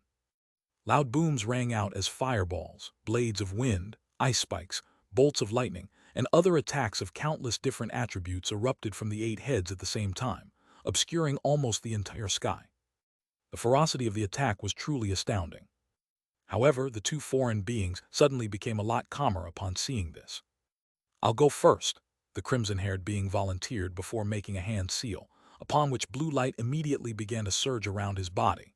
He then pointed a finger toward the oncoming wave of attacks in a seemingly casual manner, and a burst of blue light shot forth from his fingertip. The blue light was initially only a thin line, but after leaving his fingertip, it immediately transformed into a blue light barrier that shielded the 2 beings behind it. The crimson-haired being then made another hand seal, and the light barrier flashed erratically before forming a resolute blue wall of ice. In that instant, all of the oncoming attacks finally struck, crashing into the blue ice barrier like a torrential downpour. Loud explosions, dull thumps, and sharp screeching sound rang out at the same time from the surface of the ice wall. Spiritual light of all types of different colors radiated from the attacks, completely inundating the ice wall in a spectacular display of colorful lights. The skeletal bird's central head let loose a triumphant cry upon seeing this, but the other 8 heads continued their offensive output. In fact, they were attacking with even greater ferocity, as if the bird were planning to kill both of its enemies in one fell swoop. However, right at this moment, a cold harumph suddenly sounded from beyond the wall of ice, following which a burst of blue light surged forth. The blue light proliferated at an incredible rate, expanding to encompass an area with a radius of over 1,000 feet in the blink of an eye. The space left in the wake of the blue light warped and blurred, and any attack that entered that area simply disappeared in a soundless manner. The crimson-haired being's urgent chanting then sounded from within the blue light, and the light swelled dramatically, sweeping toward the massive skeletal bird in a counterattack. The blue light was traveling at such an incredible speed that it was upon the skeletal bird in the span of just a single breath. The skeletal bird was startled by this, but remained unflustered as it swiped its massive talons toward the oncoming blue light. Dozens of inky black claw projections appeared before hurtling forth like sharp swords, striking the blue light amid a resounding boom. Dozens of rifts were instantly sliced into the blue light by the claw projections, making it appear as if it were a shredded rag. However, the blue light returned to its original condition following a flash of spiritual light, but all of the claw projections were trapped within the blue light before being sealed in chunks of blue ice. The blue light then swept into the air above the skeletal bird's head before crashing down with devastating might. The skeletal bird's central head let loose a sharp cry of shock and fury as it abruptly flapped both of its massive bony wings at once. 2 bursts of gray chi erupted from the wings before striking the descending blue light, and as the 2 clashed and intertwined amid bursts of rumbling akin to loud thunderclaps. The blue light then intensified in brightness before quickly engulfing the gray chi, then transforming into blocks of ice of different sizes that hovered in midair. However, the blue light was also unable to descend any further as a result, and was kept at bay by the relentless gray chi. Just as a stalemate was beginning to eventuate, a startling turn of events unfolded. The skeletal bird let loose an eerie cry, and light flashed within the blocks of ice before countless holes suddenly appeared on their smooth surfaces. Gray chi then surged out of those holes in a frenzy before instantly engulfing the blocks of ice and reducing them to nothingness. The gray chi possessed powerful corrosive attributes, and it took only the span of a few breaths to completely eradicate the blocks of ice and blue light up above. As expected, this 9-headed bird still possesses some of its baleful chi from when it was alive, but let's see just how much of that it's managed to retain, the crimson-haired being mused in a cold voice. Immediately thereafter, the blue light began to tremor violently, then increased significantly in brightness, following which countless balls of blue light shot forth from within. These were fist-sized balls of light that appeared to be almost substantial, and as soon as they appeared, they hurtled toward the skeletal bird amid an unsettling screeching sound. The skeletal bird had witnessed the power of the blue light already, so it naturally wasn't going to make the mistake of underestimating its enemy's attacks again. Thus, its central head immediately spread open its beak to expel another burst of gray chi. This stream of gray chi combined with the other 2 that were gushing from its wings, and they swept toward the blue balls of light in unison, following which loud explosions erupted. All of the balls of light transformed into ice lotus flowers, only to be completely inundated by the gray chi before they could do anything. However, there seemed to be no end to these balls of blue light, and with so many of them exploding in rapid successions, the gray chi was completely stalled, unable to advance any further. It has indeed retained a lot of its baleful chi. Let me give it a try as well. The white-robed man's voice sounded from within the blue light, following which he emerged from within.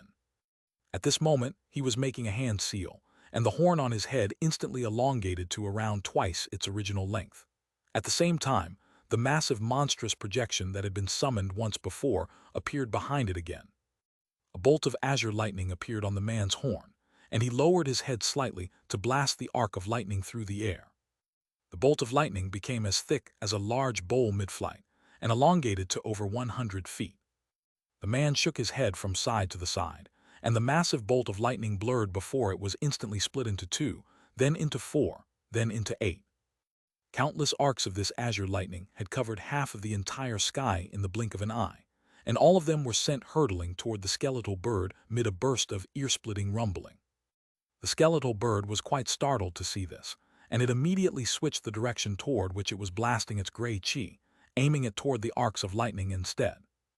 In the instant that the two came into contact with one another, most of the arcs of lightning flashed before forming an azure net of lightning. A loud thunderclap erupted, and the azure lightning intertwined with the gray chi, nullifying each other to result in another stalemate. Moments later, a peculiar look appeared on the young man's face, and he made a hand seal to send another arc of lightning flying from the horn on his head. The same process repeated itself, and several hundred more arcs of azure lightning shot forth at once, instantly shattering the fragile balance that had been established. The new influx of azure lightning instantly forced back the gray chi, and the lightning transformed into lightning worms and pythons that wreaked havoc relentlessly within the gray chi. The giant skeletal bird raised all 9 of its head in unison upon seeing this, then opened its beaks at once to blast forth pillars of black light that shot forth at a rapid speed. 5 of those pillars of light surged toward the azure lightning up above, while the remaining 4 shot forth toward the blue light down below. A scorching aura erupted from the pillars of light, and the arcs of lightning and waves of blue light were all vanquished with ease by this black light. The 9 pillars of light appeared in a flash before the white-robed man and the crimson-haired being, who was hiding within the blue light, then punctured through both their bodies at once. However, the bodies of those 2 beings vanished as soon as they were punctured by those pillars of light, revealing them to be mere projections. In the next instant, spatial fluctuations erupted over 1,000 feet away, and 2 humanoid figures appeared. They were none other than the 2 beings engaged in battle with the skeletal bird. The white-robed man turned to his companion and asked, "How much of its baleful chi do you think it's retained?" "It should be less than half, around a third," the crimson-haired being immediately replied. "That's what I think as well. If it had sufficient baleful chi to support it, then it wouldn't have unleashed its soul-vanquishing divine light so early," the white-robed man mused. "Does that mean you're going to fight for the true spirit yin chi now, brother Min?" the crimson-haired being chuckled. "Seeing as the remains of this 9-headed bird doesn't have much baleful chi left, I certainly won't give up on this true spirit yin chi. However, what's troubling me is that a nether corpse of this caliber shouldn't be capable of producing so much true spirit yin chi of such a high degree of purity," the white-robed man replied with furrowed brows. "That is indeed rather suspicious, but what does it matter to us unless there's a second nether corpse within this true spirit yin chi? If there were too little of this yin chi, it wouldn't be enough to split between us, so this is ideal," the crimson-haired being chuckled. The white-robed man contemplated his companion's words momentarily before nodding in agreement. "You're right, I was merely overthinking things. Let's go all out and kill this thing as quickly as possible." "My thoughts exactly." A cold expression immediately appeared on the crimson-haired being's face. At this moment, the skeletal bird had flown into a thunderous rage upon seeing its attack fail to hit its enemies. It suddenly plunged headfirst into the sea of mist before letting loose a long cry, and all of the black mist within a radius of several kilometers surged toward it. The black mist converged to form inky black feathers that covered its entire body, and it surged toward its 2 opponents with devastating might. The 2 beings were confident in their ability to win this battle, but their hearts still jolted upon seeing this. The white-robed man immediately laid a hand onto his own head and transformed into that massive armored monster. At the same time, countless arcs of azure light erupted from his body to meet the oncoming bird.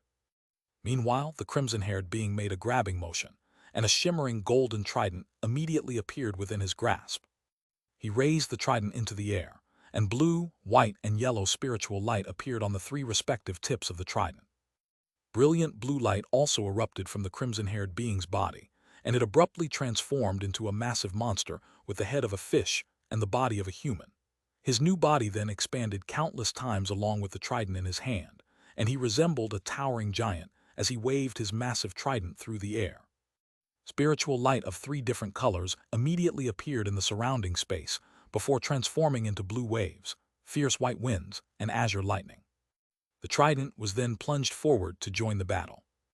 Earth-shattering booms erupted one after another, and the ground tremored violently as the battle raged on, creating a thunderous commotion that was audible even from thousands of kilometers away. Unless Han Li was deaf, there was no way that he wouldn't have detected what was happening outside his cave abode. He immediately activated his myriad dragon bead formation without any hesitation, thereby allowing him to witness the battle taking place near the Sea of Black Mist. When he witnessed the gargantuan nine-headed bird sweeping through the Sea of Black Mist, Han Li couldn't help but draw a sharp breath. To think that such a fearsome being was lurking within the mist. He was truly fortunate that he hadn't alerted this thing as he was rushing out of the Sea of Mist back when he'd just been teleported out of the infernal river. This skeletal bird was able to take on two body integration stage beings at once, so if he were to face it in battle, he'd be dead for sure. A massive spiritual tornado was taking shape due to the battle between the three body integration stage beings, and the tornado was only expanding as it stirred up the Sea of Black Mist beneath it. Han Li looked on as the battle was being broadcasted on the light screen before him, and an indecisive look appeared on his face. He was naturally able to tell that the two foreign beings held the upper hand, and that the battle was slowly approaching his cave abode. I can't stay here any longer. Regardless of whether their battle was actually going to impact his cave abode, this was the ideal opportunity to leave. Otherwise, once the battle was decided, it'd be too late. Thus, Han Li instantly made his decision, and he no longer hesitated as he shot forth through the air as a streak of azure light, quickly disappearing from within the hall. Moments later, the azure light faded, and Han Li appeared within the medicine garden. Before him stood several rows of myriad-year golden lightning bamboo, all of which were quite lush and exuberant. Han Li took a deep breath before sweeping his sleeves toward these bamboo plants. 72 projections of small swords shot forth from within her sleeve before disappearing into the bamboo plants in a flash, following which he made a hand seal, and an astonishing scene ensued. Thunderclaps erupted from all of the golden lightning bamboo plants as the entire plan instantly wilted, then turned into a grayish-white color as they were long dead. A gentle breeze swept past, and all of the plants instantly disappeared into dust. What remained in their place were 72 azure flying swords, each of which around a foot in length, hovering in midair while shimmering with cold light. Han Li swept a hand through the air, and one of the flying swords flew toward him before landing in his grasp. Han Li inspected the azure flying sword for a moment, then abruptly flicked a finger onto the flat part of the blade. Azure light immediately shimmered over the surface of the sword, and a long dragon roar rang out as the sword wobbled like a squirming azure worm. Han Li raised an eyebrow upon seeing this, and brilliant spiritual light suddenly erupted from his palm as he held onto the sword, injecting bursts of astonishing spiritual power into the sword. The sword instantly began to flash erratically with azure light, turning the entire sword into an indistinct blur. Han Li's eyes narrowed as he extended a finger toward the sword, only for his finger to pass through it without any impediment, as if the flying sword were merely an illusion. Han Li was ecstatic to see this, and he made a hand seal before sweeping his spiritual sense toward all of the flying swords. The 72 flying swords rose up into the air at once, circling around before disappearing into Han Li's body. Han Li then flew out of the medicine garden as a streak of azure light, and moments later, he appeared at the foot of the giant mountain where his cave abode was situated. A streak of azure light then ascended, before flying toward the opposite direction of the Sea of Black Infernal Mist. With the powerful spiritual sense of the three body integration stage beings in the distance, there were no concealment measures that Han Li could take that would allow him to avoid detection. Thus, he made no effort to conceal himself at all, as he blatantly flew away into the distance. Loud rumbling booms were erupting in the distance amid piercing flashes of spiritual light. Even if those two foreign beings wanted to hunt him down, they were currently too busy to do so. Han Li was only escaping now, as he'd identified this as a brilliant opportunity. In the distance, the white-robed man that had transformed into the massive monster was blasting forth countless arcs of azure lightning from his hands to force back the oncoming skeletal bird. All of a sudden, he turned toward the direction that Han Li was fleeing in, and a cold light flashed through his eyes. "Don't get distracted, Brother Min. Let's kill this thing first. If we pile on a bit more pressure, it won't be able to last much longer," his companion urged, despite also catching sight of Han Li fleeing the scene. "I don't need you to tell me that," the horned monster harumphed coldly. A boom thunderclap erupted from the monster's horn, following which a bolt of azure lightning as thick as a water tank shot forth, transforming into a massive lightning blade in a flash before hurtling toward the skeletal bird in a vicious manner. The bird showed no intention of backing down as it let loose a sharp cry and raised one of its talons. A gargantuan talon projection that was enshrouded in black chi emerged before directly meeting the lightning blade amid a resounding boom, and the resulting explosion sent shockwaves radiating in all directions. A cruel smile appeared on the crimson-haired being upon seeing this, and he raised the trident in his hand to blast forth an extraordinarily thick ice spear, a gust of gale-force winds, and a bolt of white lightning in unison. The battle between the three seemed to have intensified even further. Initially, Han Li was flying toward the direction that would take him deeper into Tian Peng race territory, but after flying for close to 100,000 kilometers, he suddenly looped around and flew deeper into the ocean. This was a precautionary measure to prevent the two foreign beings from hunting him down if they were to take care of that skeletal bird in a short time. After throwing what was essentially a feint, Han Li would naturally be a lot safer.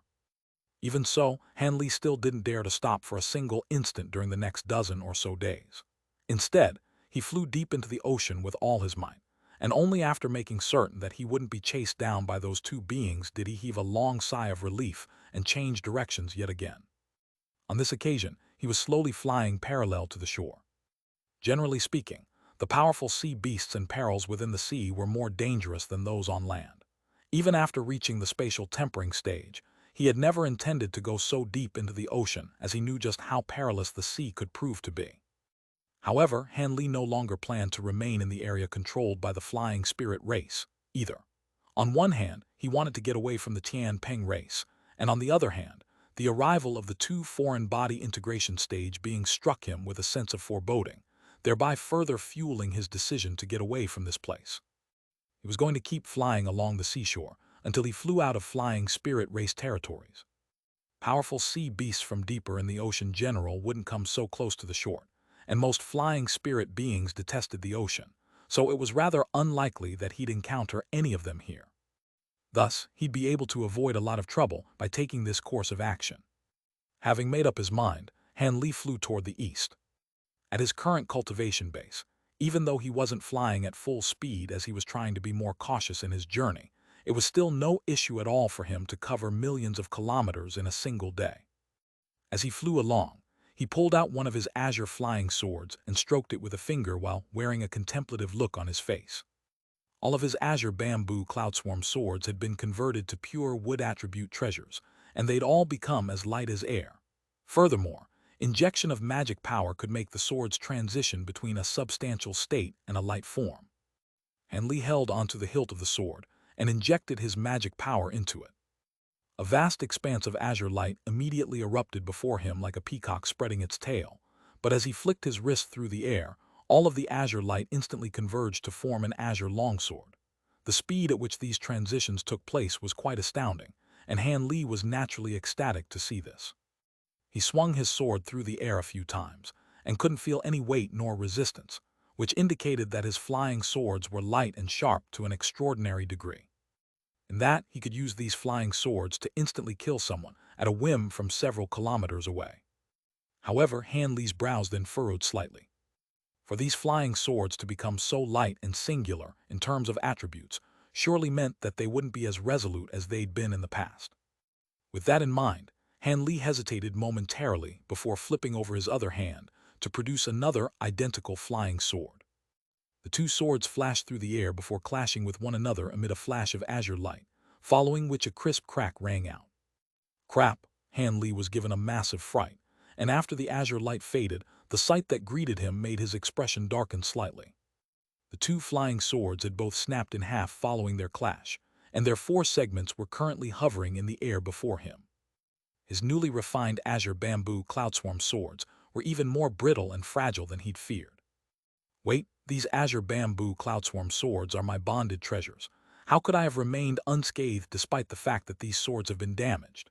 Han Li was feeling rather bewildered as he tossed the four segments of the two flying swords into the air before making a hand seal. A peculiar scene then ensued. The four segments of the swords joined together again, before reverting back to form two completely unscathed swords again. That's the void form ability, Han Li exclaimed as his eyes lit up. The fact that the flying swords had taken on a blurry and indistinct form when he'd injected his spiritual power into them had raised his suspicions about this, and he could completely confirm those suspicions now. This was an extraordinary ability that was rumored to exist among sword cultivators of the human race. Han Li had heard of it on many occasions, but he'd never witnessed any flying swords that possessed such an incredible ability, and he didn't think that his flying swords would attain an ability like this after his sword-planting experiment.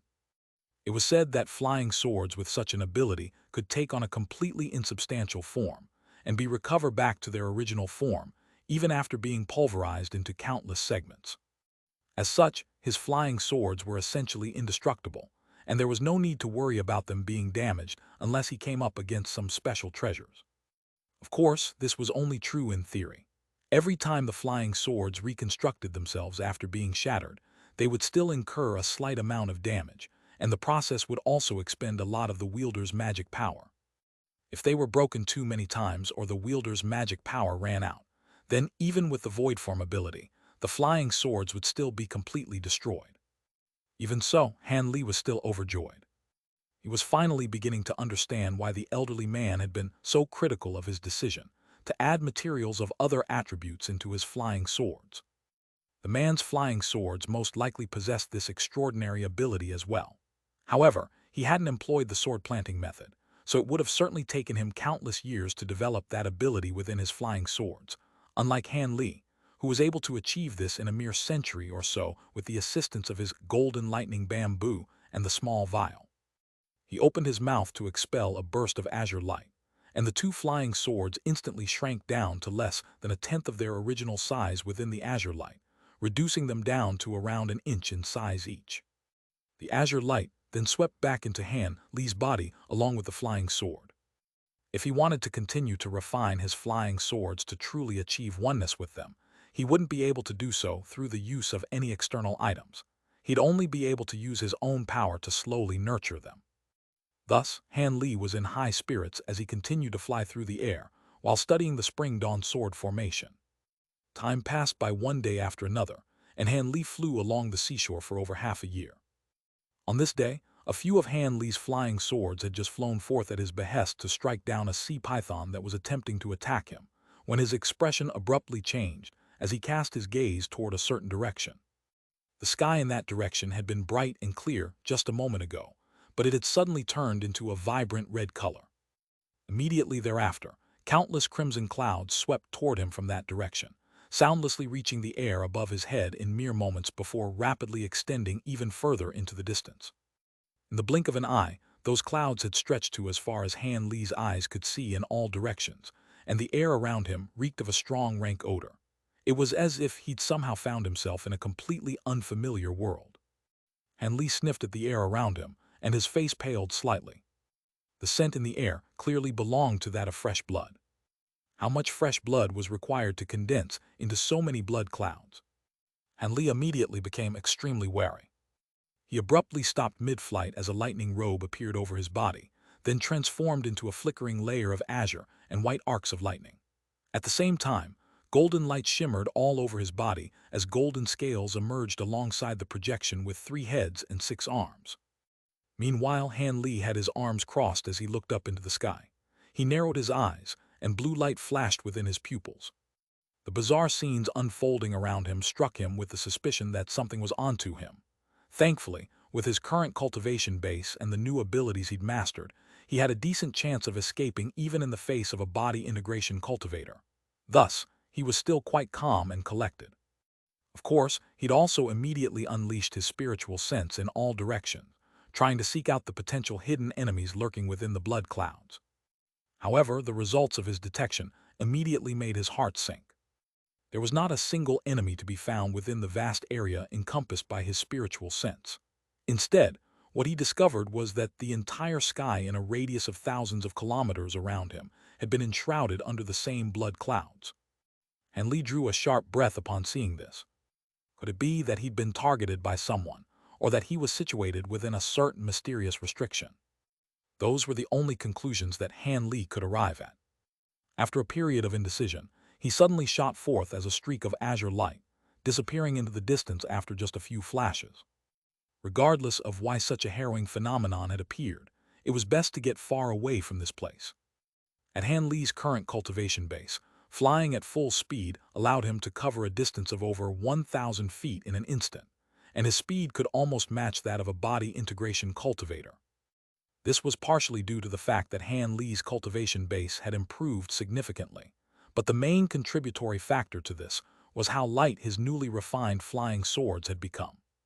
Han Li was able to travel at such high speed as he was flying atop one of his swords. This came as quite a surprise to him, but it was obviously quite a pleasant one. However, Han Li's smile soon stiffened on his face as an incredulous look appeared in his eyes. He had flown for over 500,000 kilometers, but he still hadn't been able to escape from these blood clouds, and there was still no end to them in sight. Han Li was astonished to see this, and he began to accelerate even further. After flying for over an hour, the blood clouds remained hanging over his head, and Han Li finally stopped as the azure light around him faded. At this moment, Han Li wore an extremely dark expression. It was quite clear that he was situated within some type of profound restriction. Otherwise, something like this definitely wouldn't be happening. However, the size of this restriction was downright staggering. Han Li hovered in midair as he rapidly scrambled for a way to extricate himself from this situation. However, before he could think of anything, the blood clouds in the air suddenly surged violently, and a series of fist-sized crimson runes emerged from within. These runes swirled through the air before emitting a low buzzing sound, but the noise was growing louder and louder, and slowly becoming quite deafening. Han Li's heart stirred upon seeing this, and he immediately made a hand seal. Azure light flashed from his body as 72 azure flying swords flew forth from all parts of his body, then circled around him and transformed into 72 azure lotus flowers. However, that wasn't the end. After releasing his flying swords, Han Li made a grabbing motion, and a black shadow flashed as a miniature black mountain that was several inches tall appeared over his hand. He tossed the miniature mountain into the air, and it instantly swelled to over 100 feet tall, creating a massive shield above Han Li. Even though he didn't know what was going to happen, he still instantly set up several layers of defense. Just as Han Li was looking on with a grim expression, the crimson runes up above suddenly converged toward Han Li in unison, as if they'd found a target. With the massive divine essence-effused mountain up above, none of the runes overhead were able to reach him. However, the crimson runes in all four directions and down below were surging toward him in a frenzy.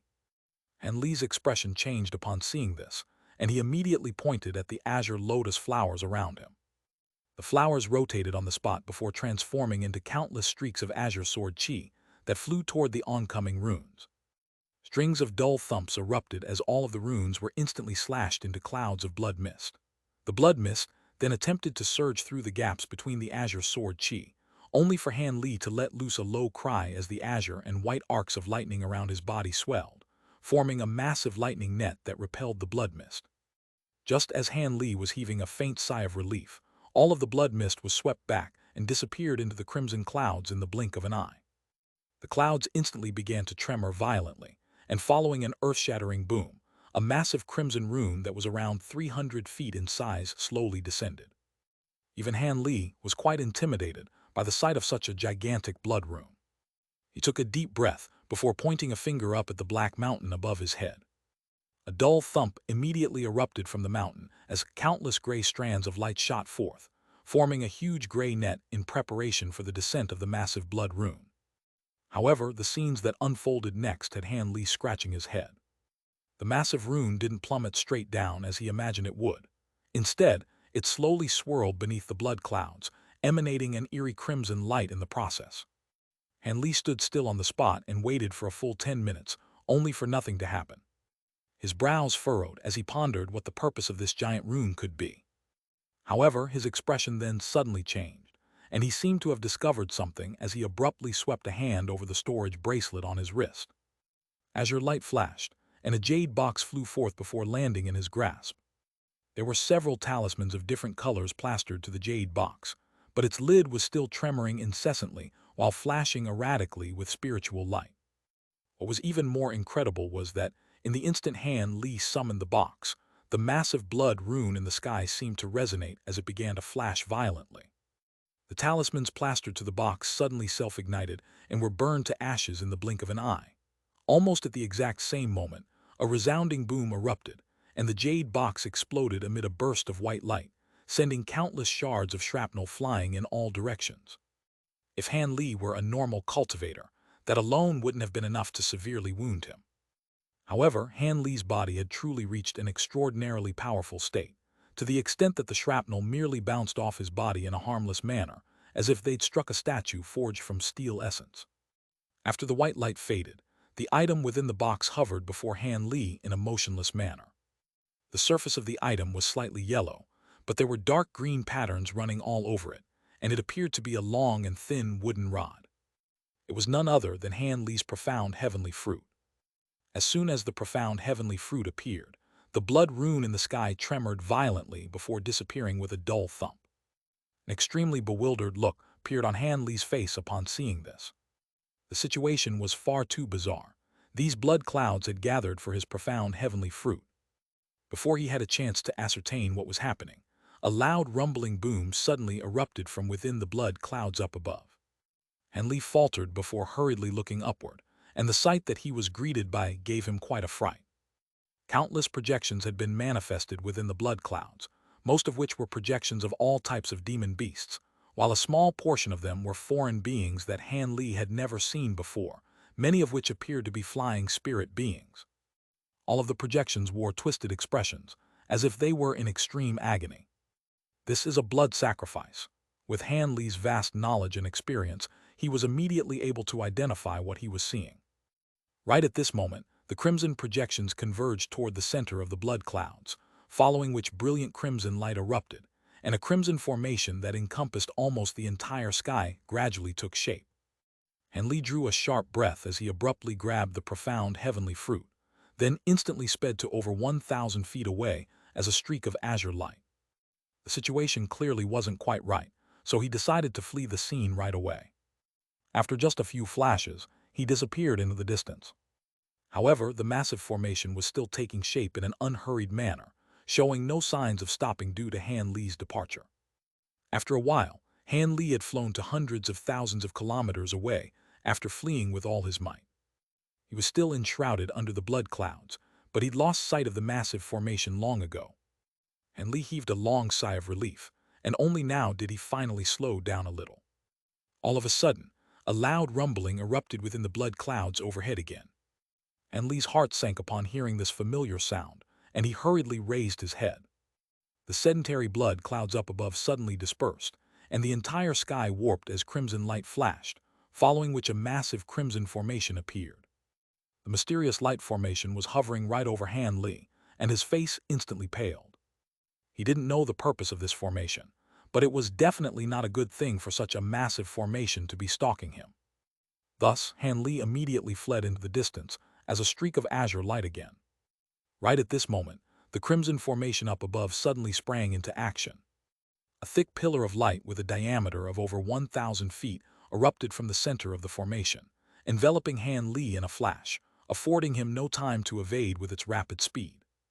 Han Li was quite stunned by this development, and the pillar of light was somehow able to directly bypass the divine essence-effused mountain overhead before striking him. As soon as the crimson light rained down on him, Han Li found himself completely immobilized, unable to move so much as a single finger.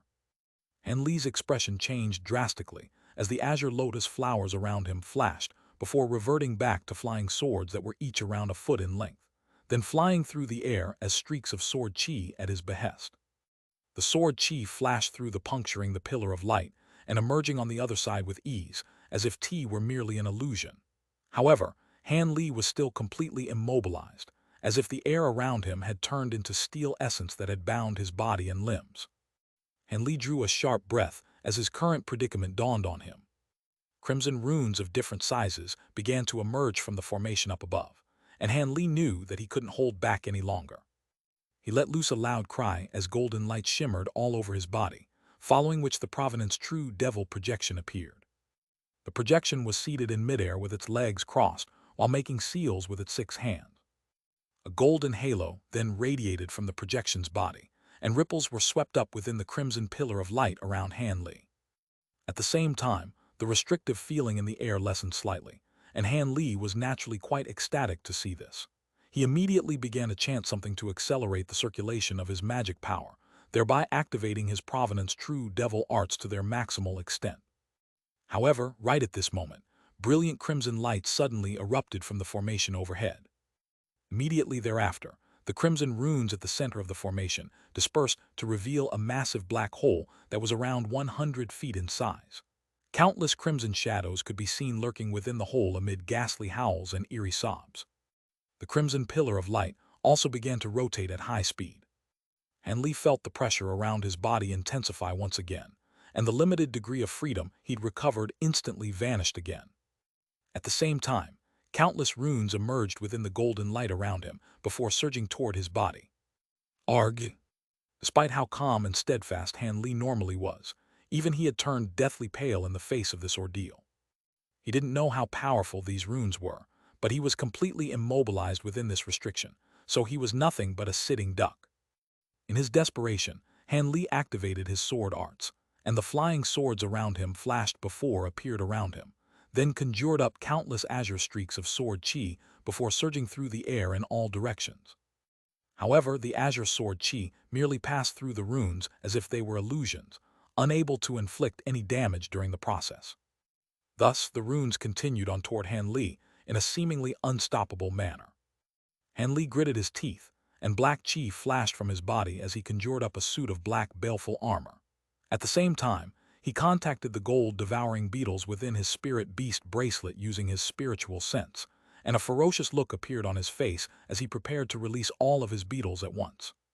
The restriction around him was indeed quite peculiar, but surely it wouldn't be able to withstand so many mature gold-devouring beetles. As for those runes, he'd naturally just have to try and withstand them using his powerful physical body and his suit of baleful armor. However, even though he'd already reached the early spatial tempering stage, his spiritual sense was only powerful enough to support so many gold-devouring beetles for a short while. Even so, he had no choice but to unleash them in the face of this perilous situation. However, the scenes that unfolded next immediately made Han Li falter in his attempt to summon the gold-devouring beetles. Just as the runes were about to strike his body, they suddenly changed direction before surging into toward the object in his hand as specks of spiritual light. Han Li felt a warm sensation in his palm, following which the profound heavenly fruit in his hand struggled free from his fingers and flew into the air as a ball of white light.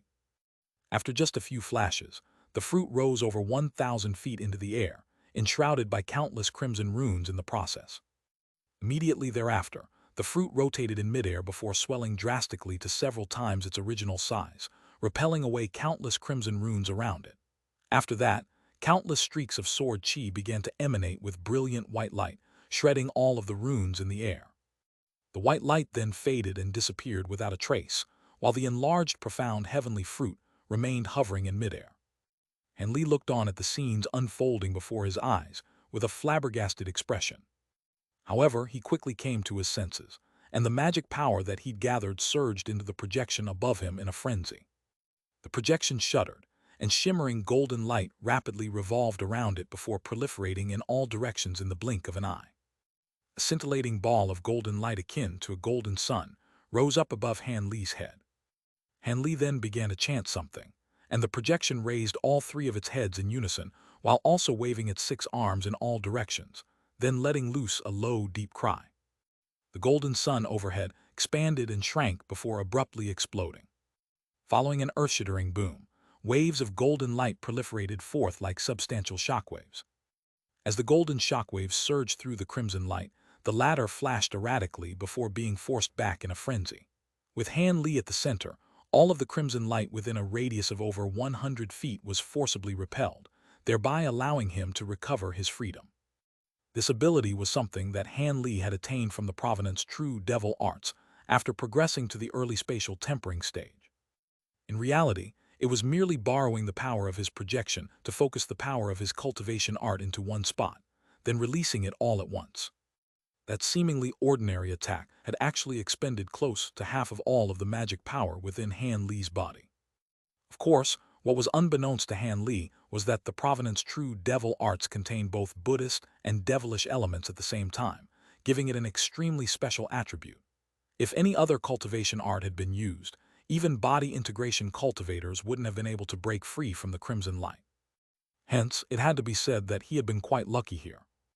However, after finally escaping from the restriction of the Crimson Pillar after expending extensive effort, a burst of loud howling suddenly rang out from within the black hole in the crimson formation up above, following which countless vibrant crimson threads shot forth, attempting to ensnare the profound heavenly fruit. However, the profound heavenly fruit seemed to have attained sentient will as it tremored gently before releasing boundless white light. The white light and crimson threads instantly intertwined with one another amid a series of crackles and pops. The white light was extremely sharp and managed to shred most of the crimson threads, but it was quickly overwhelmed and enshrouded in a massive crimson cocoon. The profound heavenly fruit struggled with all its might within the crimson threads, but the two waves of white light it had unleashed just then had clearly expended all of its power. Thus, it was dragged toward the large black hole in a powerless manner. However, right at this moment, golden light exploded within the crimson light down below, sweeping aside a vast expanse of crimson light.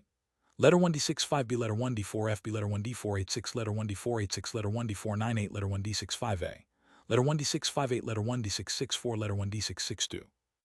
Immediately thereafter, a streak of azure light shot forth from within the crimson light, then surged toward the crimson cocoon and forming a massive azure hand that grabbed toward it. The azure hand caught the crimson cocoon in a tight grasp, following which countless streaks of sword chi shot forth from within the massive hand to strike down on the cocoon.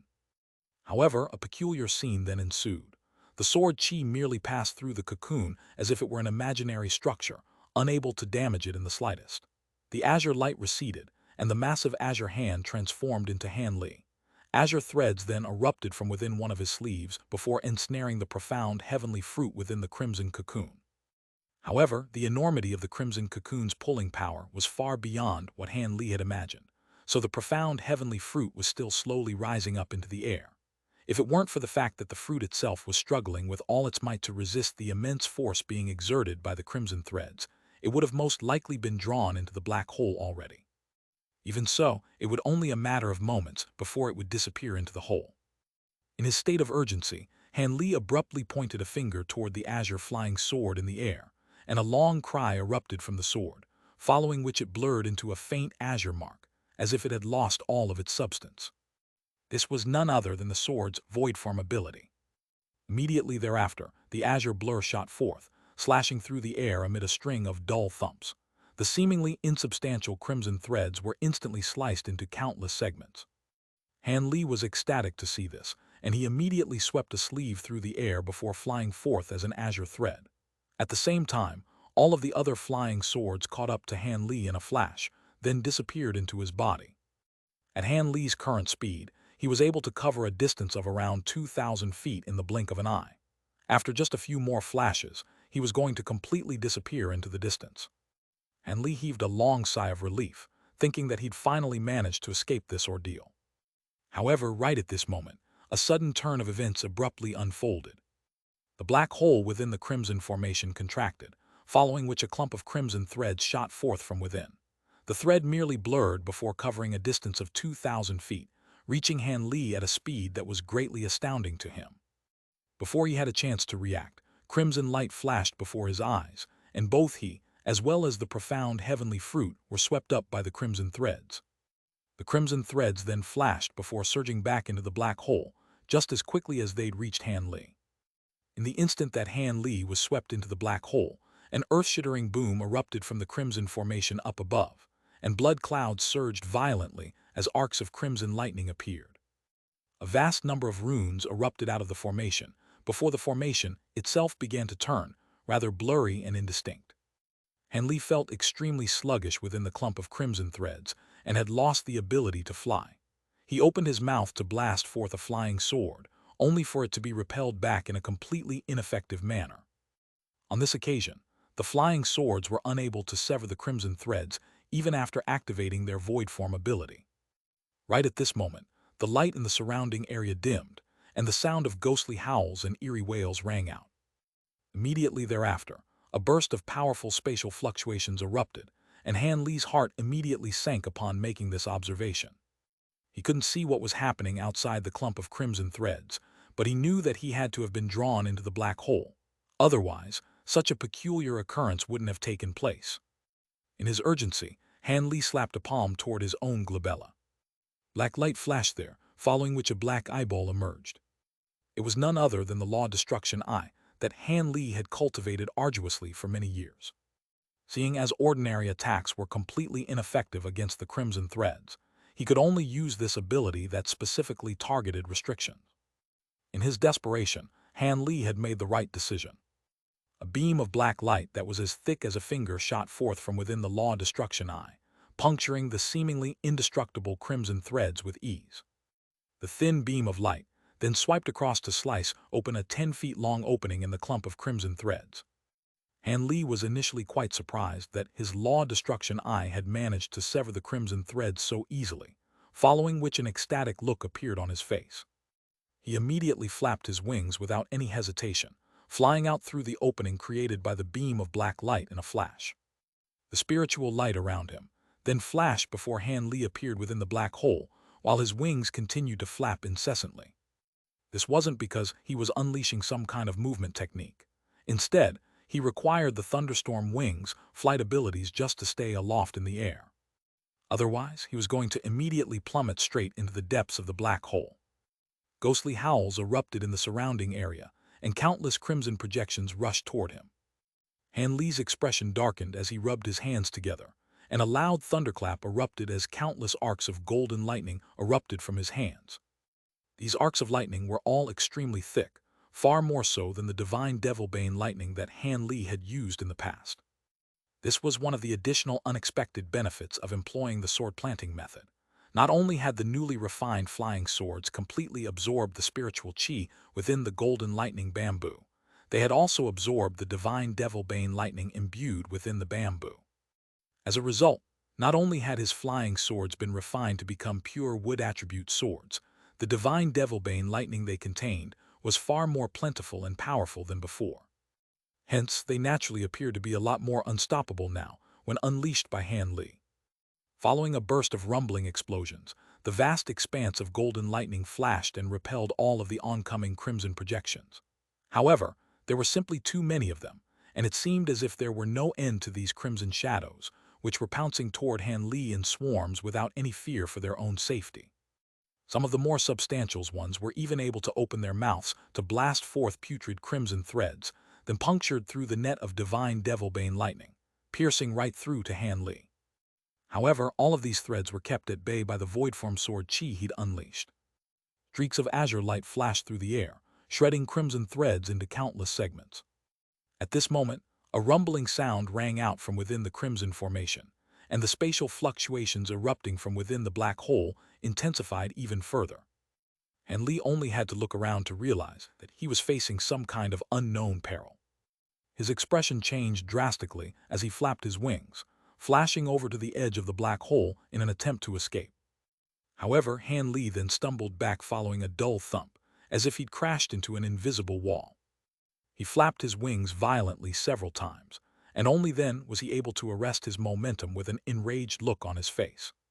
Just as he had stabilized himself and was about to unleash another powerful ability to break this invisible barrier, a burst of enormous suction force suddenly erupted from deep within the black hole. The suction force was so immense that Han Li was drawn back to the same place he had been situated at before almost without being able to offer any resistance, and he was quickly dragged beyond that point, pulling him further into the black hole. Han Li's expression changed drastically, and it wasn't difficult to imagine the shock surging through his heart. The crimson formation began to tremor even more violently, and the surface of the formation had already formed one massive blur and become quite transparent, as if it were going to disappear at any moment. Many things had happened during this time, but only the span of a few breaths had actually passed. Han Li was trapped by the suction force from the black hole, and in his desperation, he unleashed all of his abilities at once without any inhibitions in the hope that they would free him from his ordeal.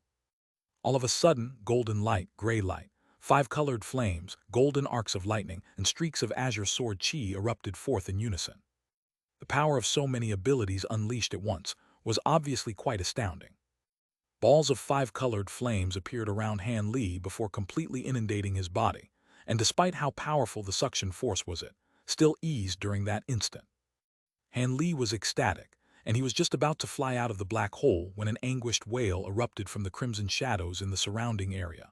Immediately thereafter, a string of dull thumps rang out, and all of them exploded at once to form bursts of crimson light. These bursts of light then instantly disappeared without a trace into the depths of the black hole. Han Li immediately sensed his surroundings blur and warp, and a sense of déjà vu welled up in his heart. His countless past experiences in teleportation alerted him to the fact that he was being teleported away once again. He didn't know where he was going to be teleported to, but it certainly wasn't going to be somewhere good. Thus, he immediately blasted forth a pillar of black light from his law destruction eye again, and the light quickly disappeared into the darkness. The blurry scenes around him congealed slightly before continuing to blur and warp. Han Li wore a thunderous expression as he blasted one beam of black light after another out of his glabella.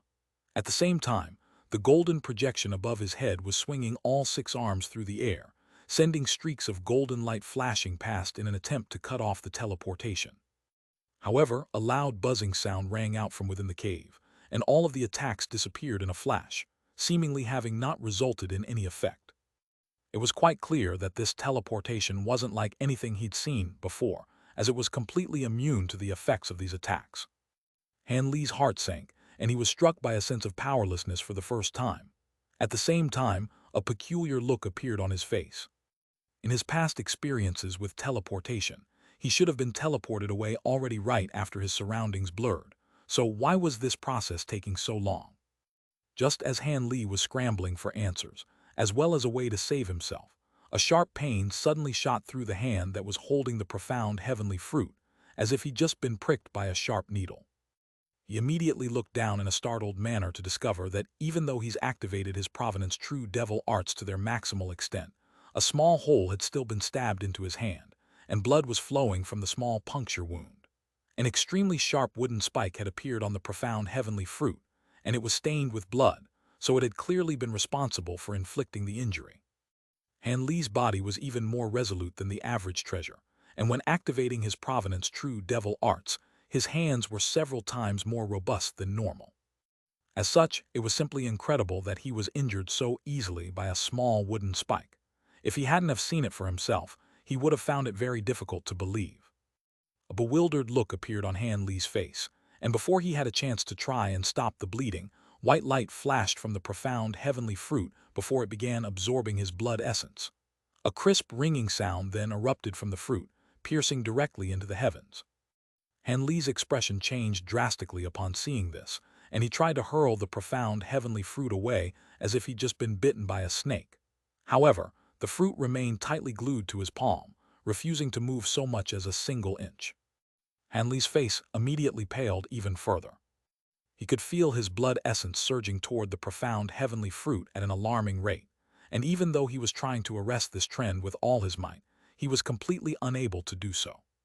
In the blink of an eye, he'd lost more than 2/3 of his blood essence before the fruit finally stopped leeching at him. Thankfully, Han Li's powerful body allowed him to handle such a massive loss of blood essence with minimal side effects. If a normal cultivator were to lose so much of their blood essence, they'd most likely be in an extremely feeble state. But then again, if a normal cultivator had been in Han Li's shoes, the profound heavenly fruit most likely wouldn't be satisfied even if it sucked them dry. At this moment, the profound heavenly fruit skin had turned into a vibrant red color, and the green patterns on its surface squirmed before transforming into countless tiny profound runes. At the same time, countless specks of five-colored light appeared around Han Li's body, all of which flew toward the profound heavenly fruit like moths to a flame. Green light flashed from one end of the profound heavenly fruit, and a sword blade that was around a foot long suddenly shot forth. The blade of the sword is extremely bright and as smooth as a mirror. However, at the center of the blade was a straight line of strange green runes, of which there was a total of 5. The profound heavenly fruit just so happened to have become the hilt of this sword, so Han Li had become the sword's wielder. Letter 1D453, letter 1D45F, letter 1D452, letter 1D626, letter 1D4CC, letter 1D452, letter 1D4B8, letter 1D630, letter 1D45A. All of this had Han Li rather flabbergasted. However, as soon as the sword appeared, the crimson formation outside seemed to have received some kind of stimulus.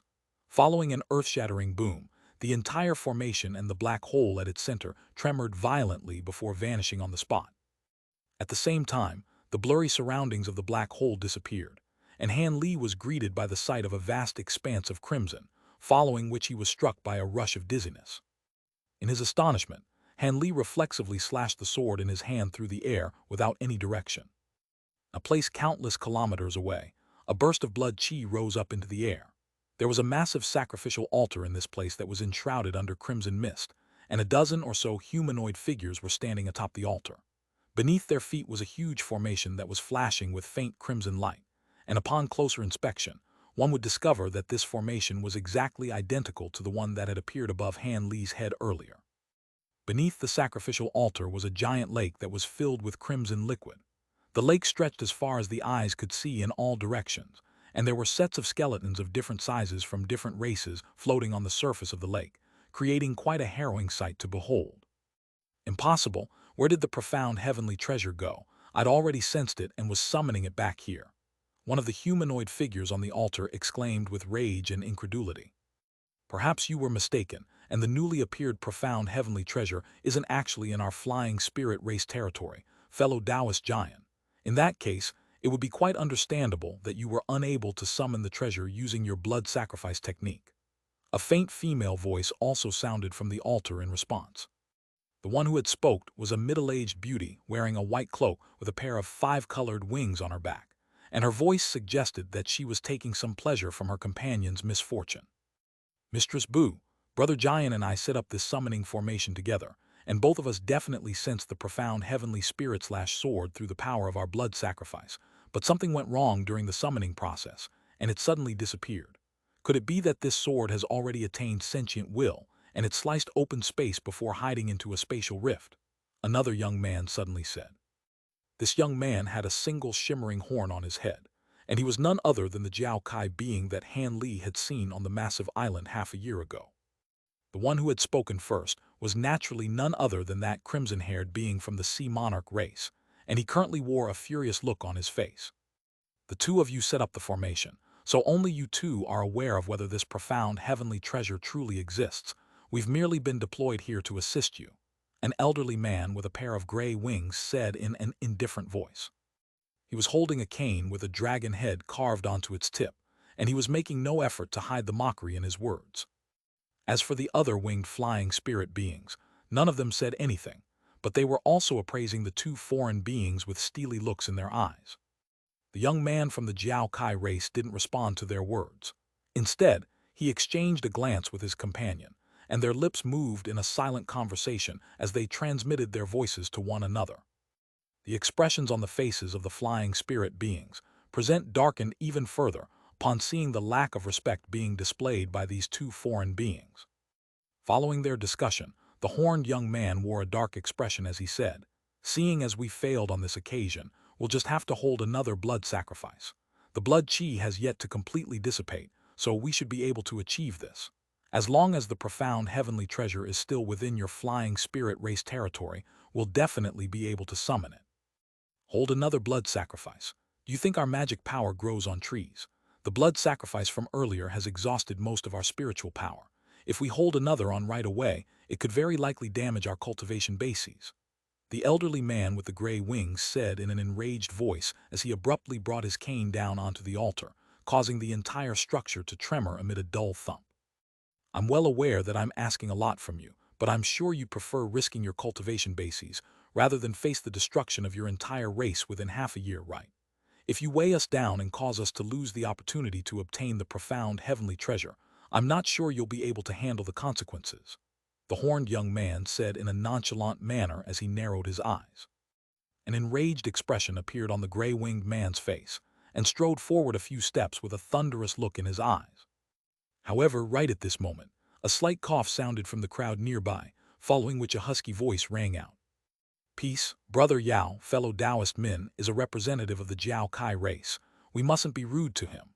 The one who had spoken was a hunchbacked humanoid figure enshrouded under a faint layer of white mist, making it impossible to glean his facial features. The gray-winged man's expression changed drastically upon hearing this, and he immediately stepped back to his original spot before replying in a respectful voice. "You're right, Brother Xiang, please forgive me." The horned young man's expression also stiffened as he identified the one who was speaking, and he forced a smile onto his face as he asked, "Do you have something to say, fellow Taoist Xiang?" "I do, indeed. We can overexert ourselves here and help you perform another blood sacrifice, but what if the second blood sacrifice also fails?" The hunchbacked figure chuckled before his voice cooled significantly. "If both blood sacrifices fail, then that means the item is no longer in the area. In that case, we'll immediately depart from this place, and we definitely won't revoke our earlier promise to all of you," the horned young man replied. The crimson-haired being remained silent as he spoke, seemingly expressing passive approval of his words. "Good, that's all I needed to hear. We'll help you once again then. All of you set aside your egos and perform the blood sacrifice again," the hunchbacked figure instructed. Strangely enough, all of the other flying spirit beings present were all high-ranking figures, but none of them dared to express any displeasure toward this instruction, as all of them silently nodded. Moments later, the surface of the blood lake began to bubble and surge. At the same time, bursts of black chi began to appear above the lake, and the sea of crimson mist up above also began to churn violently. The sacrificial altar at the center of the blood lake was completely enshrouded under a layer of crimson light, and incantations could be heard being chanted within.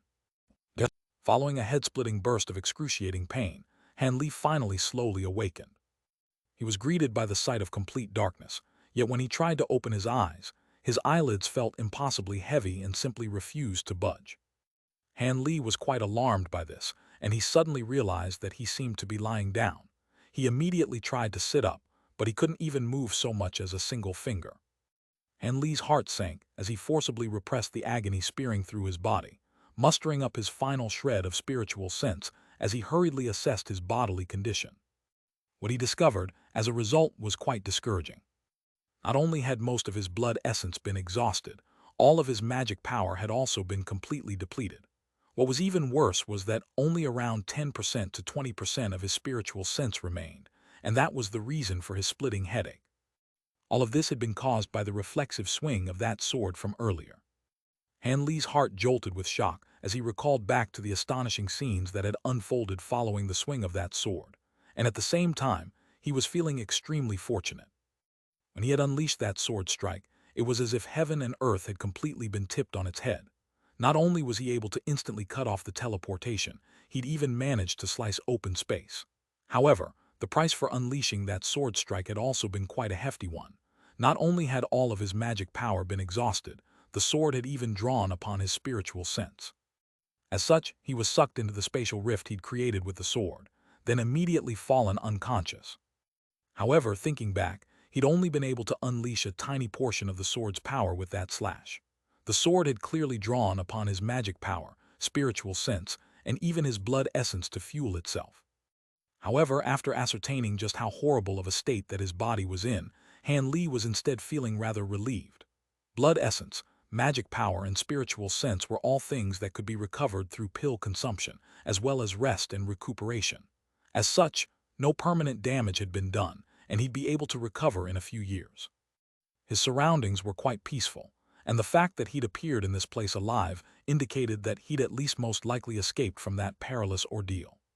He couldn't open his eyes and nor could he release his spiritual sense, but from the humidity in the air and the slightly salty breeze washing over him, he could ascertain that he was situated on a certain beach. The ground below was quite soft, and he seemed to be lying on a patch of grass. Could it be that he hadn't been teleported too far away? With that in mind, Han Li was beginning to grow concerned again. However, in his current condition, he was unable to move at all, so he could only continue to lie on the grass.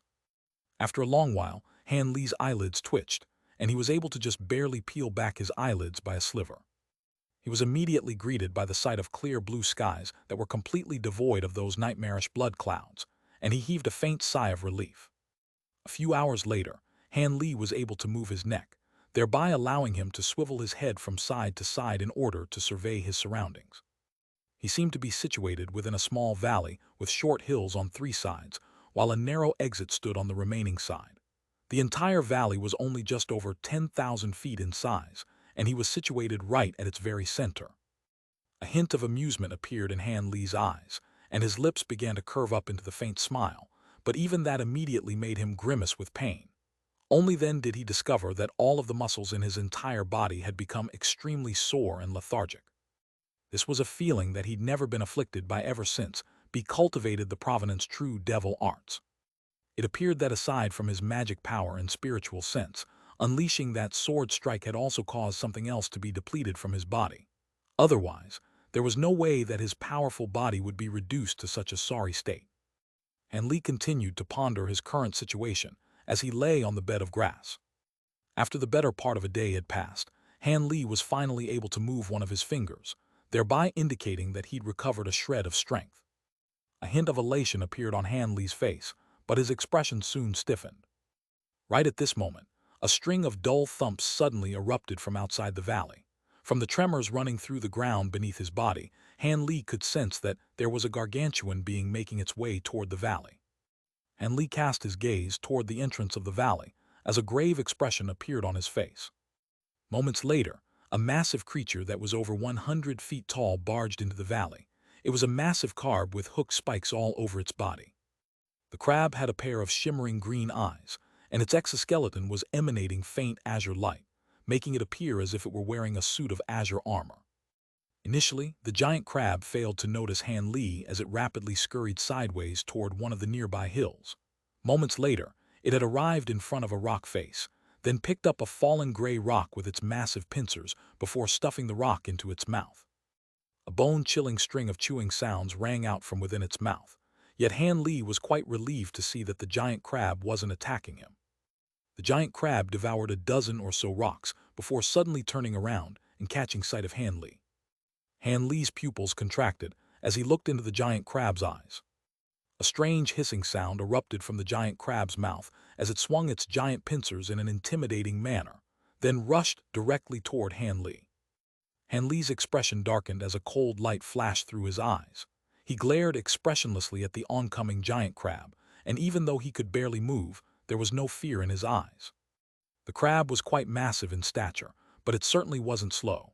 Within moments, it had reached within 70 to 80 feet of Han Li, and it'd be able to attack him with its giant claws after just one more flying lunge.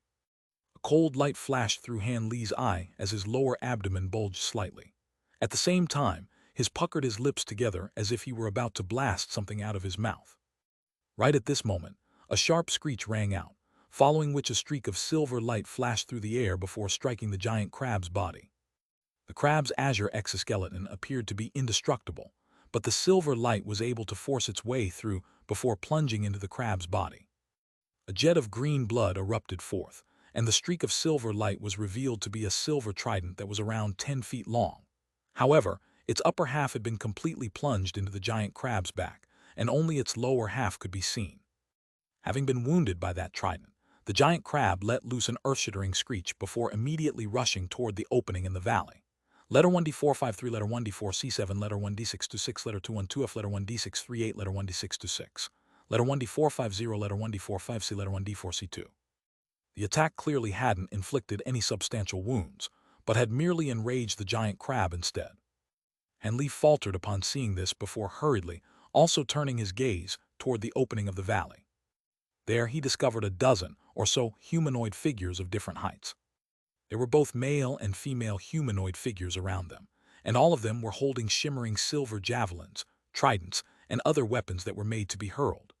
The men among them had their muscly-bound arms exposed, while the women wore tight-fitting short-sleeved leather garments, and all of them gave off a tough and formidable aura. However, when Han Li's gaze swept over their lower bodies, a surprised look instantly appeared on his face. The lower limbs of these humanoid figures didn't consist of pairs of legs. Instead, all of them had serpentine lower bodies of different thicknesses and colors, as well as layers of faintly visible scales. These were definitely foreign beings, and they seemed to be from a foreign race that he'd never heard of.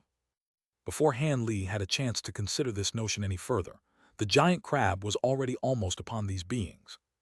The burly man at the forefront of the ground let loose a low roar, and all of his companions quickly organized themselves into 2 orderly rows, with 6 men at the front and 7 women at the back. The man let loose a loud cry, and everyone in the front row hurled their silver projectiles at once. 6 streaks of silver light flashed before striking the giant crab's body, but the projectiles were only half buried into its shell, thus unable to inflict any substantial damage. Instead, the giant crab only became more enraged as green blood flowed down its body. It opened its mouth to blast forth a ball of putrid white froth. The expression on the face of the man at the forefront of the group changed slightly, and he murmured something to himself, seemingly in quite a frustrated and furious manner.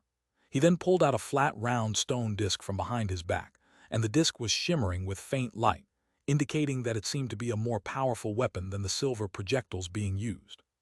The man hurled the disc toward the oncoming ball of white froth without any hesitation. In the instant that the stone disc left his hand, it transformed into a ball of red light that shot forth through the air before crashing into the white froth amid an earth-shattering boom. A ball of fierce flames then immediately enshrouded the white froth, and both of them nullified one another within moments. However, the giant crab had taken advantage of this opportunity to charge ahead, and it was now only just over 100 feet away from the foreign serpentine beings. Right at this moment, the 6 men in the front row split up into 2 groups that rushed forward on either side. They then flicked their wrists in unison before leaning back together, and the oncoming giant crab was suddenly brought to an abrupt halt. Blue light flashed through Han Li's eyes, and only then was he able to identify that there were semi-transparent threads attached to each of the 6 beings' wrists, thereby ensnaring the giant crab. The threads had been stretched completely taut by the 6 beings, clearly indicating that they had remarkable arm strength. However, what Han Li was more intrigued by were the yellow bracers each of them wore on their wrists. Spiritual light was shimmering from the bracers, and they seemed to be low-grade treasures. The 6 of them were able to use these bracers and their own brute strength to bring the giant crab to a complete standstill. However, the crab was only stopped for an instant before its 2 pincers shot forth like lightning.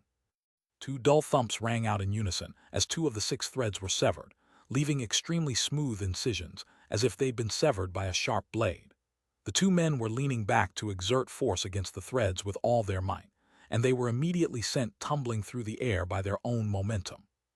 The giant crab was about to sever the rest of the thin threads when the women in the second row hurled their silver tridents through the air. Bursts of dull thumps rang out, followed by a blood-curdling howl from the giant crab. 7 of its leg joints had been punctured by silver projectiles, and it was immediately keeled over. With only one of its legs remaining completely intact, there was no way that it could maintain balance. The giant crab crashed to the ground amid a resounding boom, smashing a crater into the ground that was several feet deep. All of the 10 serpentine beings immediately let loose cries of elation, seemingly assured of their victory. Indeed, the crippled giant crab was completely at their mercy. The serpentine beings rushed forward at once, making sure to keep a distance of around 10 feet away from the crab while drawing the weapons strapped across their backs, then hurling them toward the giant crab's vital regions. At such close quarters, and with the giant crab completely crippled, their attacks naturally landed with unerring accuracy. Moments later, the giant crab's body had been punctured by several tens of silver projectiles, and it was completely dead. Han Li looked on as he lay on the ground with a calm expression, but his mind was racing rapidly. From the weapons, treasures, and tactics that these beings had used to bring down the giant crab, these foreign beings seemed to be quite an organized unit. However, if this was the extent of their powers, then there was no way they'd be able to pose any threat to him even if he couldn't move. Interestingly enough, these foreign beings were quite lithe and athletic, but there was no spiritual chi emanating from their bodies.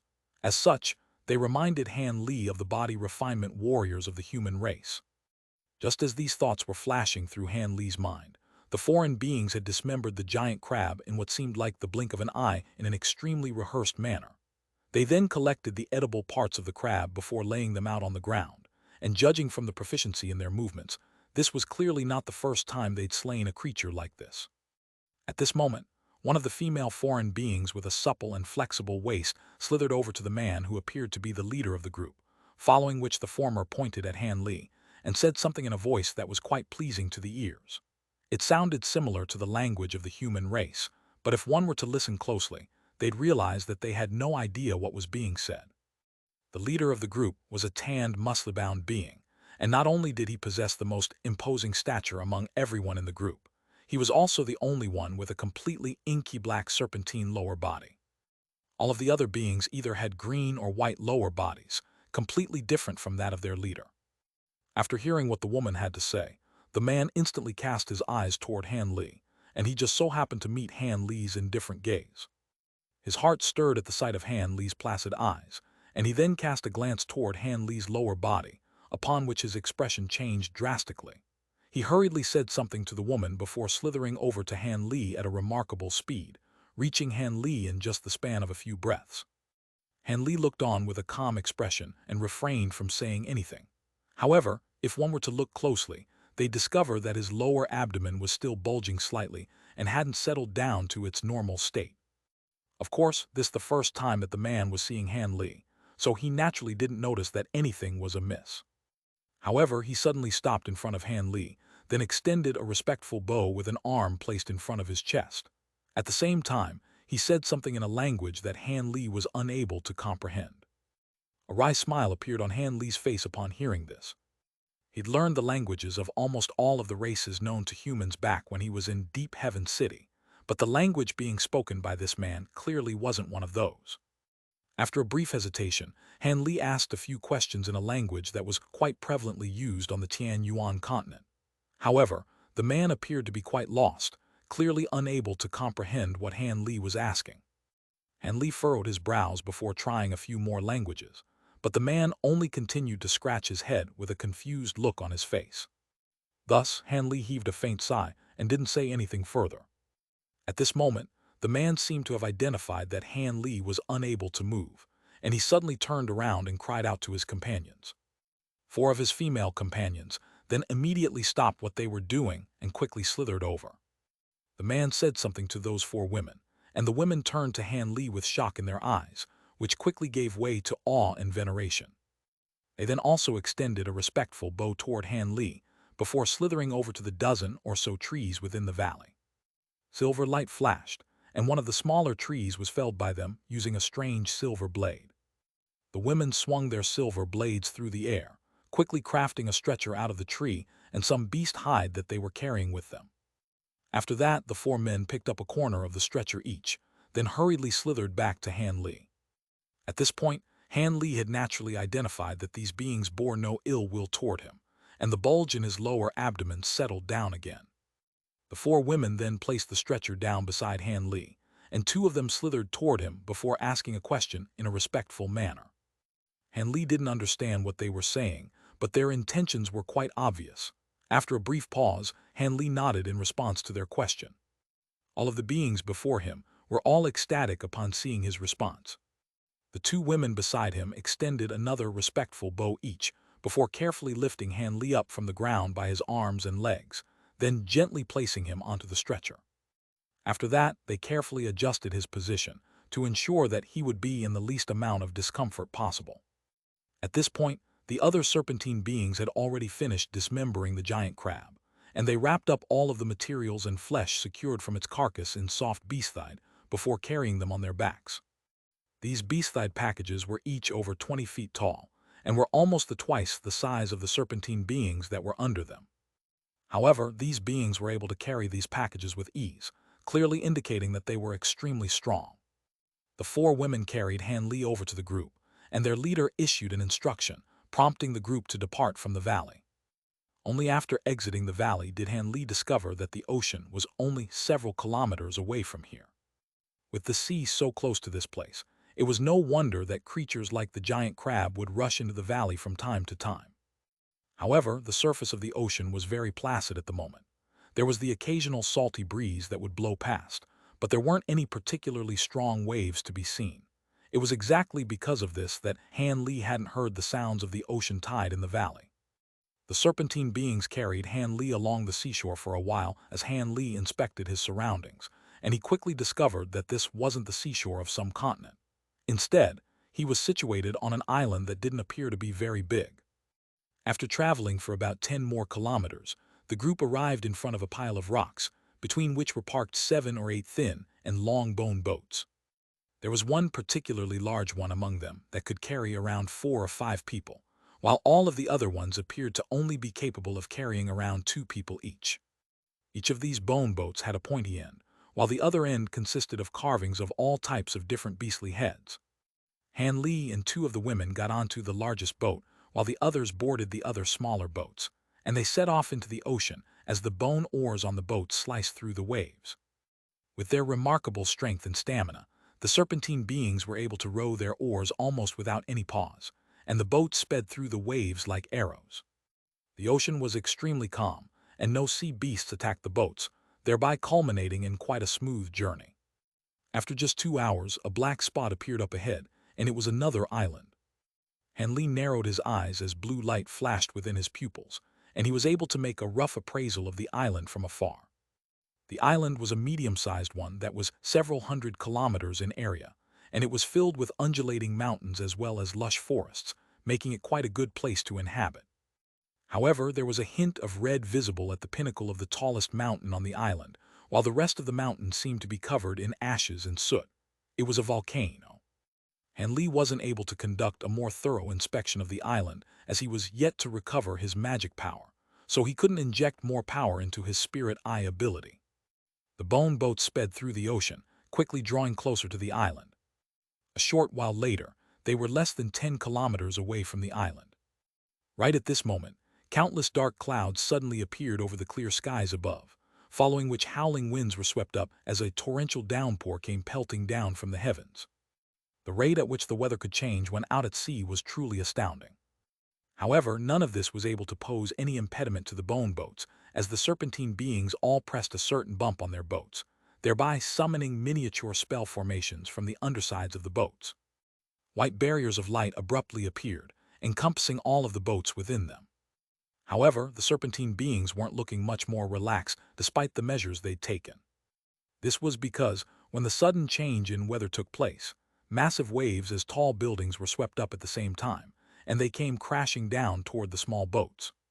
These boats were only around 20 to 30 feet tall, and they were extremely tiny in the face of these massive waves, so they naturally couldn't offer up much resistance. However, due to the fact that they were being protected by the white light barriers, they weren't going to capsize right away. Even so, their journey had become extremely perilous, and they could only go along with the tide, unable to advance in the slightest. Han Li faltered slightly upon seeing this, yet as he cast his gaze toward the 2 serpentine women on the boat, he discovered that they both wore grim expressions, but they didn't appear to be panicking. It seemed that these beings had some kind of strategy to counteract the elements. Sure enough, just as the bone boats were about to be plunged into a truly perilous situation, a beam of white light suddenly shot forth from the island up ahead, and the light pierced through the dark clouds nearby in a flash. A loud rumbling boom immediately rang out from within the dark clouds, following which a massive ball of light exploded. White shockwaves surged through the air in all directions, creating a gigantic hole in the clouds with a radius of around 1,000 feet. Han Li was quite stunned to see this, and he cast his gaze toward the island again. However, the pillar of light that had just appeared had also disappeared just as quickly, so he wasn't able to identify the point on the island from which it had originated from. After the hole had been punctured into the dark clouds, the howling winds and massive waves on the surface of the ocean all subsided slightly. It wasn't as peaceful and tranquil as the conditions had been earlier during their journey, but it was certainly a lot better, and the serpentine beings rowed their boats quickly toward the island again. After a short while, the bone boats arrived in a naturally dock on the island, and everyone disembarked. Han Li was also carried onto the shore on the makeshift stretcher they'd crafted for him. At this moment, Han Li turned back to look up at the nearby sky again. It was quite clear that the suppression effect of the pillar of light couldn't last very long, The hole in the sky had been filled with the dark clouds again, sweeping up fierce winds and massive waves once again as a result. However, none of that mattered to the serpentine beings, who had already safely reached the shore. A contemplative look appeared on Han Li's face, and he became very interested in the thing on the island that had unleashed that white pillar of light earlier. Even though his spiritual sense was severely depleted at the moment, he could still sense that the spiritual power within the pillar of light was quite chaotic and diverse, indicating that it definitely hadn't been unleashed by a certain powerful being. Instead, it seemed to have been unleashed by a certain formation or treasure after that was borrowing on the power of spirit stones. And Li naturally didn't find this level of power to be daunting, but for it to appear on such a small foreign island was rather curious to him. However, these thoughts only flashed through Han Li's mind for an instant before he focused his attention on the scenes laid out in front of him again. This small dock wasn't actually devoid of people. Not only were there several stone cabins of different heights lining the shore, there was even a massive stone pillar that stood over 1,000 feet tall. There was also a small wooden cabin at the top of the pillar, and there seemed to be other serpentine beings residing in there as well. Right at this moment, 7 or 8 of those beings emerged from the stone cabins on the shore, and most of them were female, while the minority were male. Letter 1D4F, letter 1D4FB, letter 1D4E, letter 1D65A, letter 1D66C, letter 1D4E, letter 1D48F, letter 1D484, letter 1D490, letter 1D4F6. They were led by a beautiful serpentine woman with a voluptuous body who appeared to be in her 20s. The woman glanced at the bulging packages being carried on the backs of the serpentine beings who just returned by boat, and a captivating smile appeared on her face. However, her smile faltered slightly as she caught sight of Han Li. At this moment, the leader of the hunting party extended a bow toward the woman before saying something to her in a serious manner. After hearing what he had to say, the woman's gaze traveled to Han Li's lower body, and a shocked look also appeared on her face.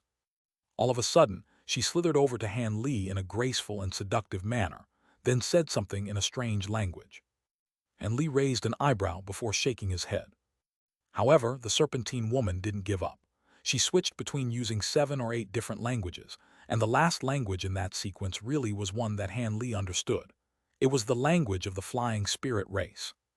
However, the woman was stuttering slightly as she spoke in the language, clearly indicating that she wasn't very fluent in it. "You know the language of the flying spirit race?" Han Li asked with a hint of surprise on his face. The woman was ecstatic that Han Li knew the flying spirit race language, and she immediately bowed as she replied, "You know this language as well, esteemed upper being. That's fantastic. I am the assistant priestess of the Fire Yang race, Yan Wu. May I have the honor of knowing your name, esteemed upper being?" "You can call me Mr. Han, the Fire Yang race. This is the first time I've heard of your race. I ended up as the result of an accident. What is this section of the sea known as?" Han Li asked with furrowed brows. "Our Fire Yang race is only a small branch of the Naga race, so it's not strange at all that you haven't heard of us, Master Han. It is a brilliant honor for us that an esteemed upper being such as yourself has appeared in our race. However, I'm only the assistant priestess, so I do not know much about the upper race beings in the nearby region of the sea. I'll take you to our high priestess right away. If you have any questions, she'll be able to answer them," the serpentine woman replied in a manner that was neither haughty nor humble. Han Li's eyes narrowed slightly upon hearing this. His eyes roamed over the woman as he sensed the faint spiritual qi emanating from her body. This woman was only at around the qi condensation stage, but she was indeed a cultivator.